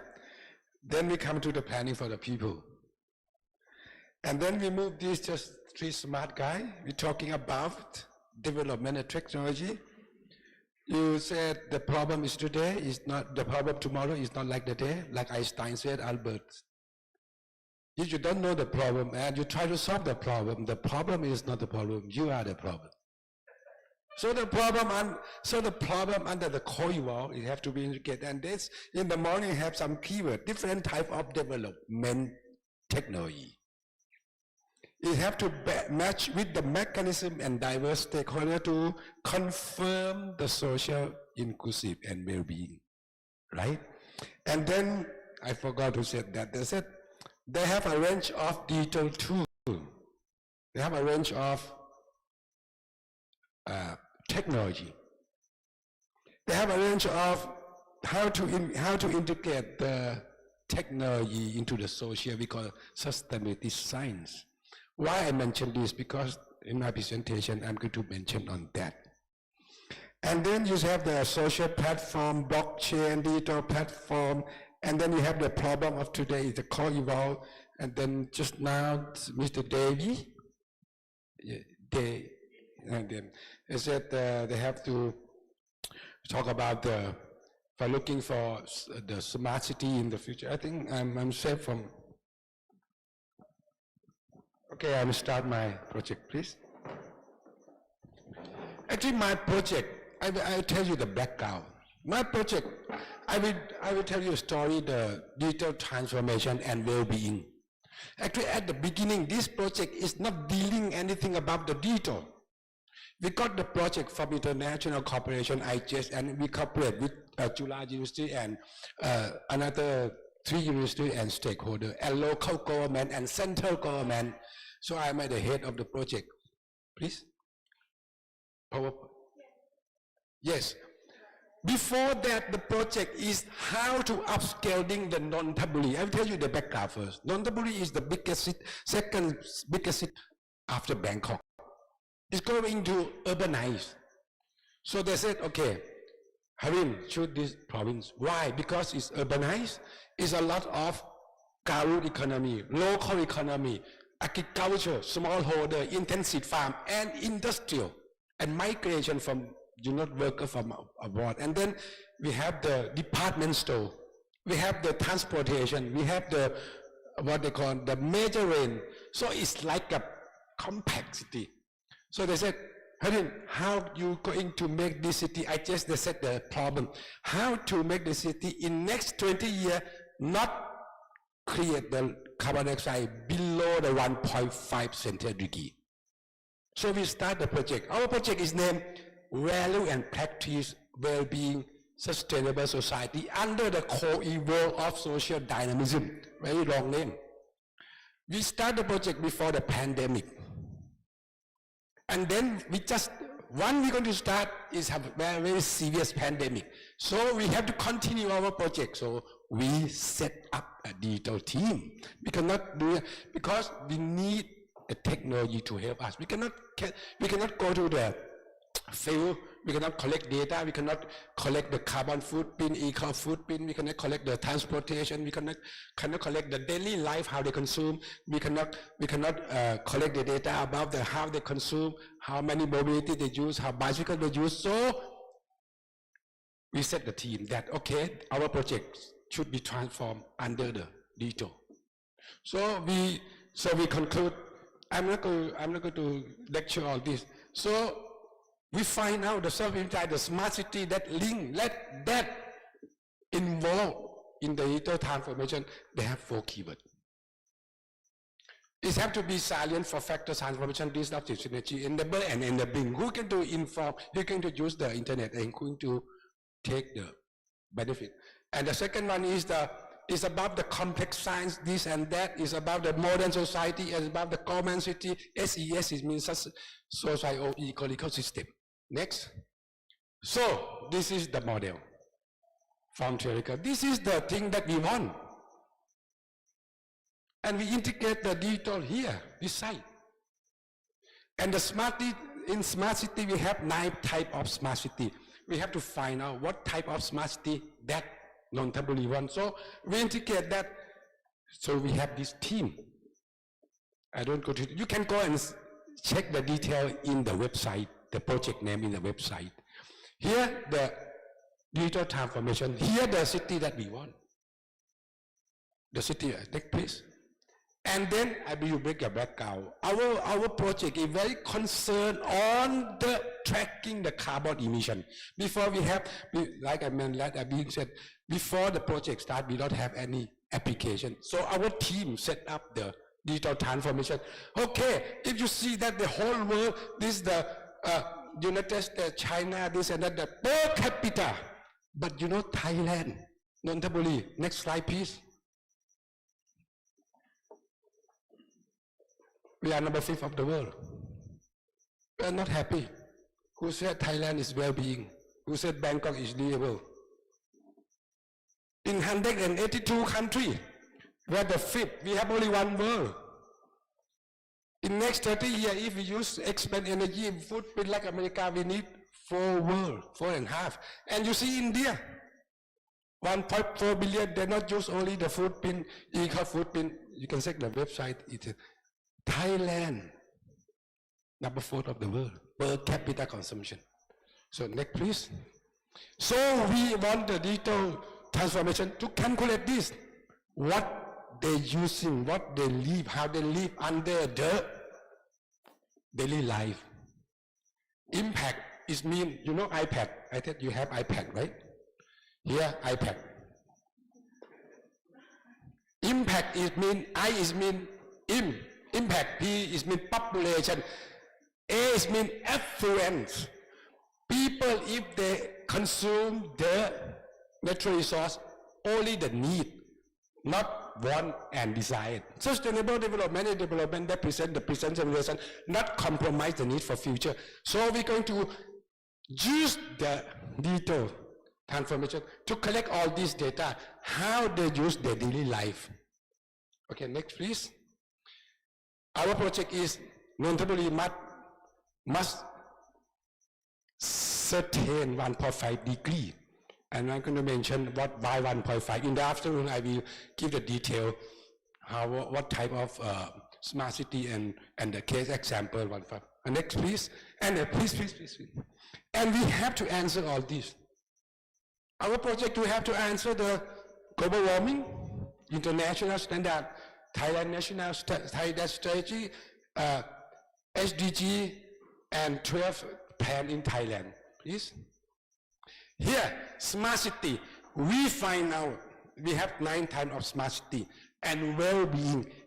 In Nonthaburi, they find them, this is take 1 year, it's 3-year project. They said, okay, our smart city is mean sustainable transportation. Reliable. Smart city, they have 9 types, they pick up 3. And then we use the digital transformation to do because everybody have the mobile, right? So they pick, and we calculate by statistical this and that, you just check it. Okay, the second one is they want to be the creative economy. Not only sustain in transformation, but they want creative, because as I being said, they have the agriculture, they have this and that, a lot of entrepreneurs. And the one, they have the environmentalism, green city, SCP, sustainable consumption and production. And they want the waste management. Here, our project. Before that is already, but here, the digital come to help us a lot.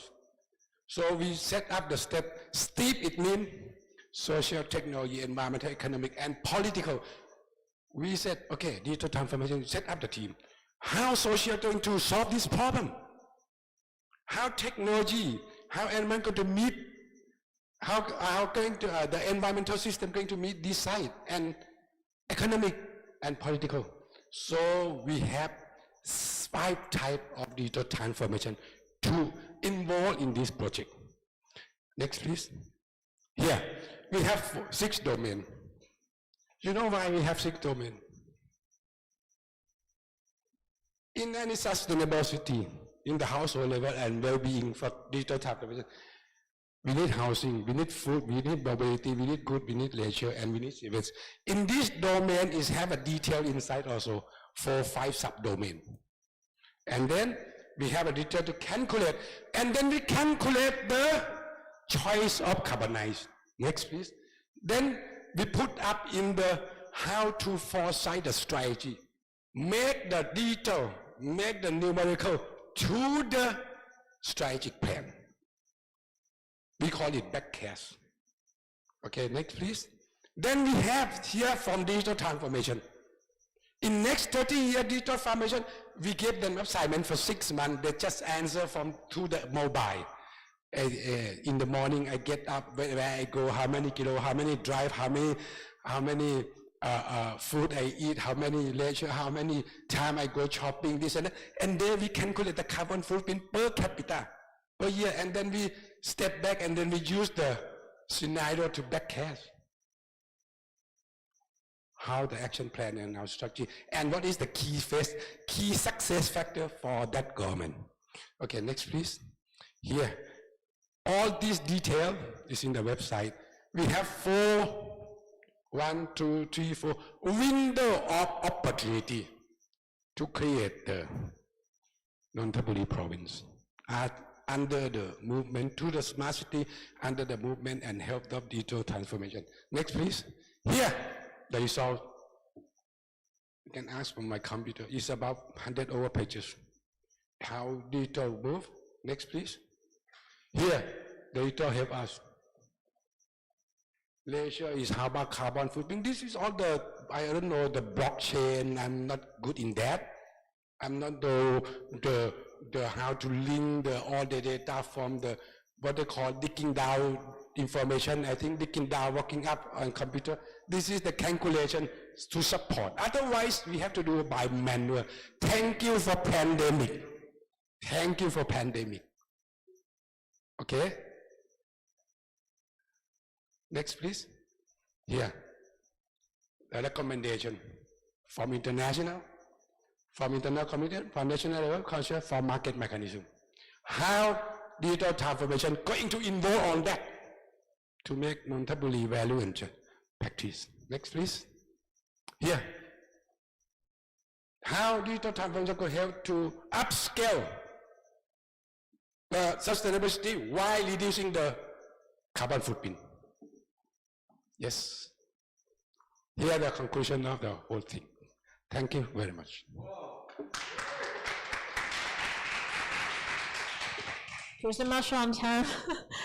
Thank you for Dr. Arvind for the first session about the digital transformation. I want to move to Nantaburi now. So I don't have to think about who to elect in the next month.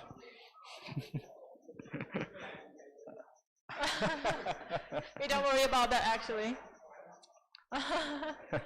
ครับโอเคครับก็ next เรา continue นะ before lunch we have like very high quality parties around here.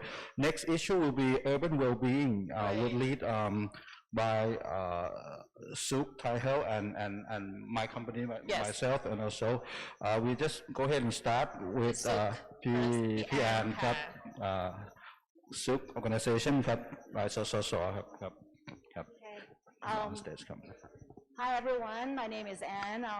I feel very honored to be on this stage.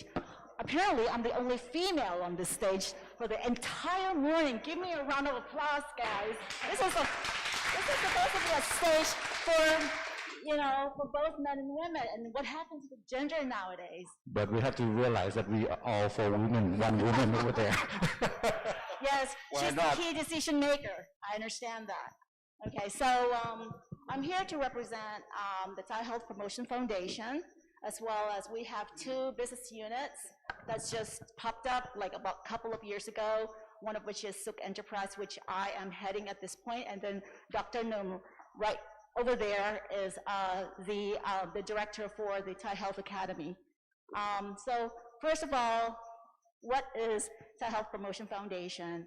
In Thai, it's a very long name. It's called Somnak Gong Tun Sang Seum Phua Sukhaphawa. It's like so it's triple Sia. Okay, so what we actually do, our vision is basically that we believe that all people in Thailand should have the capability and the life to society and environment conducive to good health. So everybody in the Thai society, it means not just the Thai citizens, but all of the immigrants, all of the foreign nationals who actually live in Thailand, in the Kingdom of Thailand. As long as you have your foothold right here in Thailand, you are actually entitled to have good health. And that is what we are doing. Okay, let's go on. So Thai Health Promotion Foundation basically has been founded 20 years ago, and it was set up by the office of the Prime Minister's office. And so our top boss is the Prime Minister himself. And basically, he has delegated his powers to one of the deputy ministers. So currently, Kun Anutin is the chair of our board. And we have a monthly meeting with the board every time to discuss about all of the health issues in Thailand. So how does actually SASASA, or the Thai Health Promotion Foundation, work? We use the tri-power strategy. It's basically, we don't do things by ourselves. We help to drive policy and system by becoming the advocacy to the social changes or the policy changes in the government. So we use our influences to work with the government sectors to drive those policy changes. But at the same time, we have a group of great renowned specialists and researchers who actually work to develop with the people in like the community to develop some knowledge on health, on good health. And basically, we use social mobilization to create public awareness. So it's not us. We actually deploy the people themselves to help to bring the meaningful meaning of what good health is all about. Okay, go on, please. So basically, the Dr. Pawet Wasi said, actually, the triangle that moves the mountain is the mountain is very difficult to move. So he actually wanted to use those tri-power strategy to help move the mountain itself. It symbolizes extreme difficulty in bringing about to social change. So what we need to do is that we have to be able to create these three angles of tri-power strategy on creating knowledge, social mobilization, as well as policy advocacy to make sure that good health is really the best policy that you could ever have in the country. Go on, please. Okay, so we are only 200 people, but we have all around like 16 units right here. So we are very busy people. We actually work not from a centralized power, but actually decentralized power where we are actually being authorized to mobilize society. So first, when I listen to all of you guys here, and I said, well, like a lot of your projects are actually associated to what we actually do. And actually because we are content leaders, we have a lot of knowledge and research background. Basically, there's a lot of things that we can actually align together in terms of our collaboration in the future. Here you can say that we have, Sao actually was set up because of the fact that it's all about tobacco and alcohol. And actually we get our funding about 2% of the excise tax on alcohol and on tobacco consumption alone. So that means a lot of money. So basically, so what we do is that we set up a unit to actually help to reduce the consumption of alcohol and tobacco. So this is the first unit. It goes all the way towards where we want to make sure that we are able to mobilize the society through working with the community on Unit 3, or else we also look at in terms of how do we actually, help to work with the society on the environment on Unit 2, right? It goes all the way down to youth and family and physical health in terms of the running activities, good nutrition, and basically then we talk about how do we then work together to collectively, get some co-investment and work with the community as a whole. And then here we have we also have a unit that works with the government sector, with the private sector, and also then we have people, as I say, the immigrants, the people who are disabilities. When we talk about our projects, we also have to think about the other part of the citizens or the people, the important people in our society who are needed to be involved in our project as well. And then we have here, which is basically where we are looking at gambling.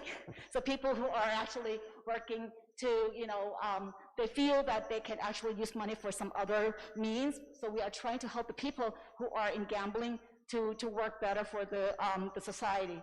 And then here in the Unit 11, we talk about spiritual health. And Unit 12, we talk about basically working with alliances. Like you guys can be potentially our alliance that we can actually then give the funding to be able to then work with the society. And then here in Unit 13, we talk about the strategic part of planning, where we actually work directly with the government. And here in Unit 14, we talk about the social marketing. So as you can see, you have seen a lot of commercials, like for example, the latest one is where, if you drink and drive, basically you get all of these crash driving, basically. And then here you have the Unit 15, which is all about the innovation. So this unit actually sponsors people who have innovative ideas. So we actually organize hackathons and support startups, basically, to come up with some very inventive ideas. And then here in Unit 16 is basically the resource center. So where are we? So Kun Num and myself became the latest units, basically. So our model is basically to help to put in business for Sao. So as you can see, the Sao actually gets the revenue from the excise tax of 2%. But we feel that whatever we give back to the society is not always for free. So free means what? So basically what we want to do is that we're able to exchange our products and services with the society. It's not that everything is for free for everyone. Okay, so let's go. So this is where my unit is. My unit is called Sun Kijakan Sang Suk, or Suk Enterprise. Sang Suk is like the well-being. It's about the happiness. It's about building happiness. But happiness is always the extreme side of the feeling. So basically, we want a balanced approach to what happiness is all about. Go ahead. So basically, in a nutshell, it's about better healthy lifestyle for all Thai community through fun learning and meaningful experience. So when you hear about Sao, it's all about academic, it's all about research and development. So Suk Enterprise is here to actually to transform those into something that is fun, self-help, self-exploration, and make it really meaningful in terms of the experience that you can have. So it has to be a practical experience for everyone. So we actually look into the four platforms that we work with the society. One of which is the collaboration platform, which is where we work with the likes of you in terms of how do we actually then transform society through like means of products and services and solutions of healthy lifestyle. And then we have the three platforms that we can look at in terms of solution, providing solution to the private sectors or learning platform for the society, and actually the innovation platform where the society can actually then propose their very inventive products and ideas to us, and we will help to design and make it marketable within the marketplace itself. Okay, go on. Okay, so basically what we focus on is lifestyle. So this is not really Sao way. You know, Sao is all about giving back to the people. Here we're saying, well, the way how we want to be able to have a meaningful impact to the society is about lifestyle, because we all have different lifestyles.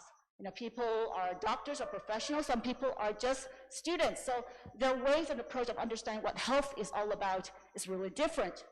So our approach is all about lifestyle. We are the marketing arm of Sao. And then we focus on the how-to, and then we also have very event-based program. So I'm just gonna go through this really quickly. This is gonna be my last slide now, okay? So what do? We actually try to align all of the social issues to our project. So currently, the social issues are about the long COVID, all of the things that happened to us the last couple of years, and how we're gonna deal with the long COVID because of the new normal that we have to live with the pandemic. Second one is all about mental health. You know, the last 2 years, you know, we've all been in closure. We have basically been working from home. So basically, this is really a big thing in terms of what mental health is all about. The third one is all about pollution. So how do we deal with the pollution nowadays, especially when we work from home, we actually, you know, use a lot of food delivery service, and there's a lot of like single-use plastics all around in Thailand. And of course, and we know that in the next couple of years or so, there's gonna be an increase of the senior citizens around the world. It's not just in Thailand. So basically, how do we actually then deal with the rise of the senior citizens? So we actually came up with these projects for this year. We will continue for 3 years, where we want to look in terms of dealing with these issues. So the first one is all about having the activities. So what we do is we collect contents. My job is try to find meaningful contents about efficient mobility, about, let's say, pollution, whatever it is, and create a content that is easy for the society to understand. And we do that through live Zoom, through Facebook Live, or even TikTok, or even podcasts. So we have different channels to actually, to propagate all of those contents, you know, so that it's meaningful to the people. In the next in a year or so, I will do a streaming video. So we will do video clips like, just imagine Netflix. That's what we're gonna do. So we're gonna do different clips of videos where people have access to what really good health is all about in a very fun and exploring way. Okay, so this is what we do. The second one is where we then have a website or an e-commerce channel. But our e-commerce channel, SukLife.com, is not just about selling products for our alliances or for our society. Basically, this channel is all about content. We want to exchange ideas about what those content is all about in terms of health. And then we actually then use it to promote the activities that we want to be able to broadcast to the society. And at the same time, the contents, we can actually transform them into digital interactive books. And that's what we do, okay? And then the third one is where, well, we understand that there is the rise of the senior citizens. Basically, the foundation is all about the young kids. So basically, it is my task to put up a very Thai health style childcare center. We call it Childcare Development Center, where basically we're here to integrate the EF, which is the executive function and the growth mindset module, to the childcare center. And basically what we do is we use a Japan model and the Australian model where we will integrate the Thai senior citizens to work with our childcare center. So that's what we're going to do. And of course, the last one is about the collaboration project, where we are looking in terms of focusing on a hackathon event. And this year, we're focused on waste separation. So basically, I think there are a bunch of us here in this room that I'll be talking to in terms of hosting up this event to see how we can actually have sustainable change behavior towards wanting to take good care of our planet. So that's all I have for today. And I guess I'll give the floor to Khun Hmor Num. Thank you.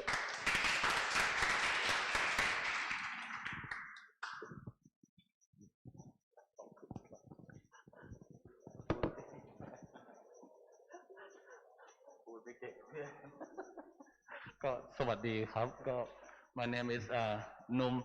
Actually, my background was a psychiatrist. I come from Mahidol University. I'm a professor in psychiatry, but I just moved to Thai Health Foundation for about 9 months to over 2 brand new units by the Thai Health Foundation. So PN unit is Suk Enterprise, and my unit is second brand new unit, Thai Health Academy. So let me introduce my unit by the slide. Next slide เลยครับ Okay ไปเลย Okay ครับ So my unit is to extract the essential oil from the knowledge and the experience of the Thai Health Academy that we just found for 20 years, right? We give grant funding for a lot of projects in Thailand. Each year, Thai Health Foundation give out about 20,000 project support throughout Thailand, and many of them about the well-being community also. So my unit is to extract every knowledge, skill, or practice, to make a course, a short course, intermediate course, or the longest course for my units to run is about 2-year course. Mostly it's about a week short course, to upskill and reskill the person who work in well-being, social changer. That's our main target is the social changer who wants the community to become a better community or well-being community. That's our responsibility to upskill, reskill a person who want to work in this social changer field นะครับถัดไปเลยครับก็ This one can skip because it's academy, so we have to have a standard in produce a course. So we have to make sure our course can be scale up into a lot of area. Okay. One of the course in Thai Health Academy is about well-being community. It can be well-being city. The 8 aspects of the well-being community is in nutrition. I can sustain sanitation, physical activities, rest, and emotional resilience, spirituality, ได้ยินไหมครับโทษครับขอบคุณครับ spirituality, environment, and social well-being, and also occupational and financial well-being. So we integrate all these aspects in the course. And about maybe 6 months, we're gonna have actually we collaborate with a lot of university also to make a short course to a person who interested in try to make a better community. We can have some course they can attend to learn from the experience from the Thai Health Foundation. Next ครับถัดไปเลยครับ This is since we just moved. Actually, our office is not far from this building. Actually, we just moved about 6 months. So when we first moved, we try to understand or to get to know the community. So we use the 7 components community tools เครื่องมือ7ชิ้นนะครับภาษาไทยก็เครื่องมือ7ชิ้น to understand the community. Next เลยครับokay. So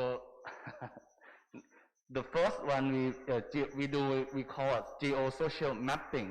So we set a course and then involve about 50 students to come in, and then we walk around this area. We call geosocial mapping. So they went out and talk with the person in the communities to understand this community by talking. So the first 4 things that we did is about rest, nutrition, and sanitation aspect first. Next เลยครับ we're gonna have a clip for you also. What we did on February the 10th is we go out and we have a class at my office, and then we go out. We went out and talk with the people in this soil. This เขาเรียกอะไรนะ area with the area around also. So we get to learn. And we also have a class, mainly at this time it's an online class, but also we have a mixed class. So we did a lot of courses for a person who work for social changer. Okay, next ครับไปเลยครับไม่เป็นไรครับ So maybe on-site classes, we just resume some on-site classes, but it's mainly now it's still online. Next เลยครับไม่เป็นไรไปเลยครับ next. So our plan for 5 years from now, we want to work with a lot of organizations in Thailand to get to be a well-known academy in Thailand. And in the future, we also want to be a global health promotion learning hub in the future, working with other countries also. This our office is SM Tower at 34th floor. Just not far from here. So we have a lot of area and meeting rooms and seminars room also in my office. Okay, and this is our website. And next เลยครับ we went out in the country also. ย้อนนิดนึงครับ This is in Khon province. We went to อำเภอสีชมพู to learn to help them to develop their well-being school. We also went to Chiang Mai, Doi Law, Marim. Actually, they have a best practice of the community well-being in the north of Thailand. So we try to extract some knowledge from the community also to expand or to scaling up the knowledge of the Thai health economy. Next เลยครับ Okay. So this is our website, our อะไรนะเรียก Line ครับ Next เลยครับ Okay. So we have some short clips to show a little bit about the geo mapping of the area around area. เชิญเลยครับสั้นๆ about 3 minutes clip.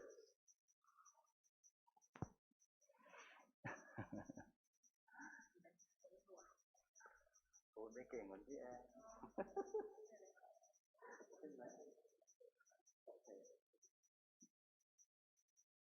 What we did in February มีเสียงไหม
การเรียนรู้การสร้างเสริมสุขภาพไทยเฮลท์อะคาเดมี่นะคะมีภารกิจสำคัญก็คือสร้างพัฒนาศักยภาพนักสร้างเสริมสุขภาพซึ่งกิจกรรมการเดินดินเนี่ยเป็นหนึ่งของวิธีการเรียนรู้เราไม่ได้เรียนรู้เฉพาะในห้องเรียนแต่เราเรียนรู้ผ่านประสบการณ์ตรงที่เรามาเดินดินมาเข้าใจมารู้สึกมันเองและหลังจากเดินดินเสร็จเราก็จะกลับไปสะท้อนไปถอดบทเรียนสิ่งเหล่านี้มันก็จะครบลูปของการพัฒนาองค์ความรู้จากประสบการณ์ตรงแล้วก็ไปผลิตเป็นองค์ความรู้ใหม่เกิดขึ้นในห้องหลังจากเสร็จกิจกรรมนี้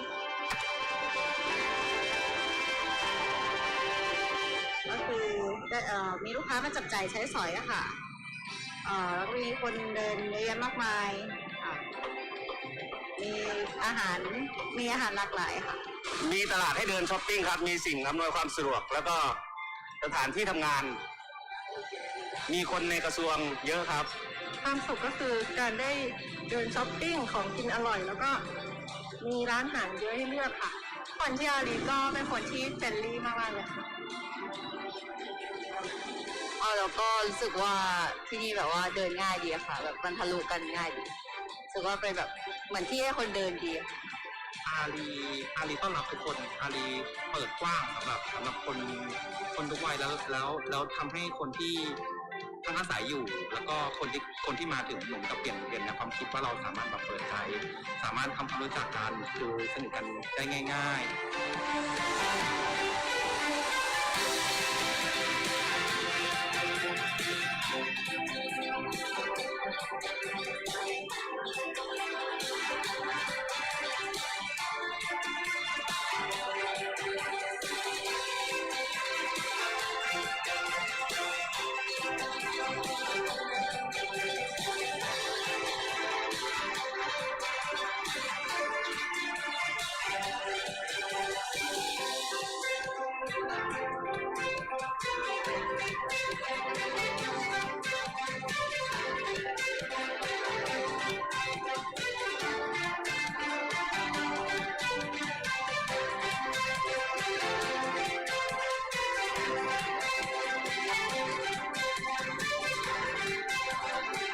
คนที่เป็นเขาเรียกคนหน้าใหม่ที่อาจจะไม่คุ้นเคยกับเครื่องมือในทางมนุษยวิทยาซึ่งเป็นทางการมากๆนะคะวันนี้ก็ทำให้เห็นว่าเรื่องที่เป็นวิชาการเนี่ยมันทำให้ง่ายได้แล้วมันก็ทำให้เราเข้าใจผู้คนที่อาจจะแตกต่างจากเราหรือเหมือนจากเราตรงนี้ก็ทำให้เรารู้สึกว่าต้องเกิดสิ่งที่เรียกว่าเรียนรู้แล้วคุยกับคนที่ต่างจากเราได้มันไม่จำเป็นต้องเหมือนกันเสมอไปในการที่จะพูดคุยถ้าเราคุยกับคนที่ต่างกันได้อะค่ะอย่างวันนี้เราก็เห็นภาพว่าหลายคนก็เริ่มกล้าที่จะไปพูดคุยกับคนที่เราไม่รู้จักหน้าตาหรือว่าไม่รู้จักเลยกระทั่งเขาชื่ออะไรการเริ่มพูดคุยอะค่ะมันนำไปสู่การที่เรียกว่าสังคมที่คุยกันได้ This is an example of our very short talk, one-day talk for the geosocial map of the RE area.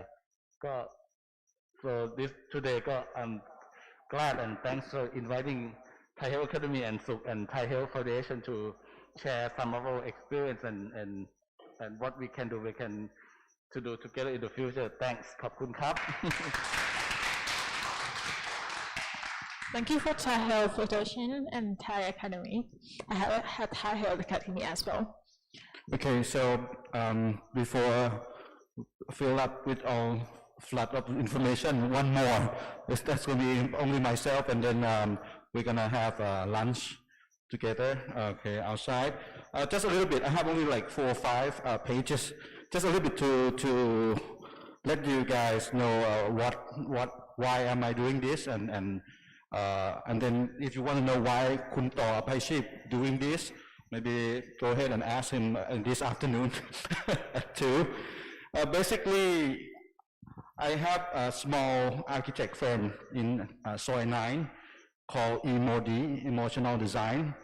We actually, the other side of environment, meaning that we are here to design and build and, burn some resources. But somehow what I'm doing for the whole life is creating a place that try to bring back people, not just to use it one time or something like that. So that's why Imodi, we learn a lot on how social science work with architecture. That's for one. That's that one side. burning natural resource. But in a way, we are architect. We are designer. We love trees. We love people. We love to create place and making people happy and among ourselves as well. Continue. The other side of our company is we have only like 16 people right now on board in Soy 9. We have like 3 people run by Dr. Prisha that's on the list, but unfortunately he has so much work this moment, so I have to cover him. The other part is Dr. Prisha is taking care of the part of green building aspect, certification body. It's Thailand Green Building Institute. Yep. The type of certification in Thailand, we have our own types. It's called Tree Certified. Yep. We have like UK has BRIAM. Most of the people would know a lot about this. LEED certified by the US standard. That's lead the way. But for the past 6 or 7 years, we are now quite fully established as the one of the certified body that been well accepted. And then this is some of the sample of the type of the building, type of the structure that can be certified. It's not short-term process. It will be starting from the designing standpoint, developing the project onto like bidding process, talking to the contractors along with the construction site, and then make sure that the building itself, after it's done, it works as is promised. So this is how we are doing. There are a lot of other companies involved in this as well. And then, coincidentally, same name. It's mean pretty much happiness in Thailand. Basically, it's came from the word in Thai, Yu Yen Pen Suk. We are in a hot climate. Where it's cold and cozy, we're happy. So the nice house, nice building would be where it's colder, is happier we are. So the Suk standard will be well building standard in the future. We are now involving with the same organization, Thailand Green Building Institute, to develop this type of standard. It's the other side of the table. For the green will be for the environment, for the world. But for Suk, it's well building. It's for ourselves. All this, paint, table, glues, it releases some sort of VOC, some sort of toxic previously, but now in Thailand we have pretty good standard. But before we learned this all over the world, we have lost many people for lung cancer due to all this chemical stuff. And also the light, how we meeting and then seeing all this nature is also in the equation. So basically, from this standpoint, we are developing this Suk building standard. But now in the US, they are already starting to have community standard as well. So basically, we are pretty much on track to do things that are good for our children in the future. I mean, hopefully good for us as of today as well.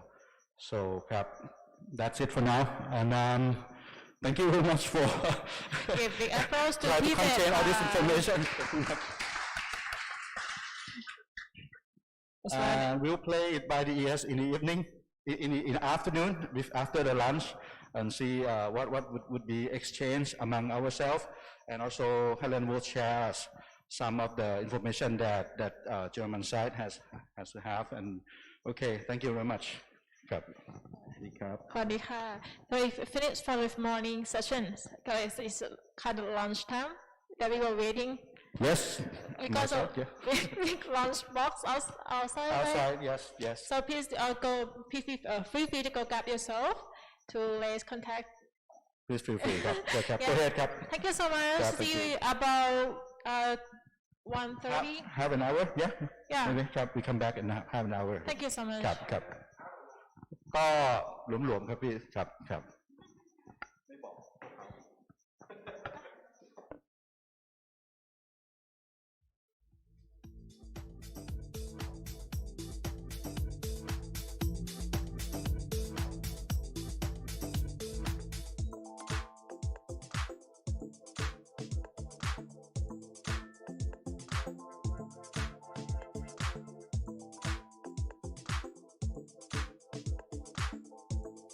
Thank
you.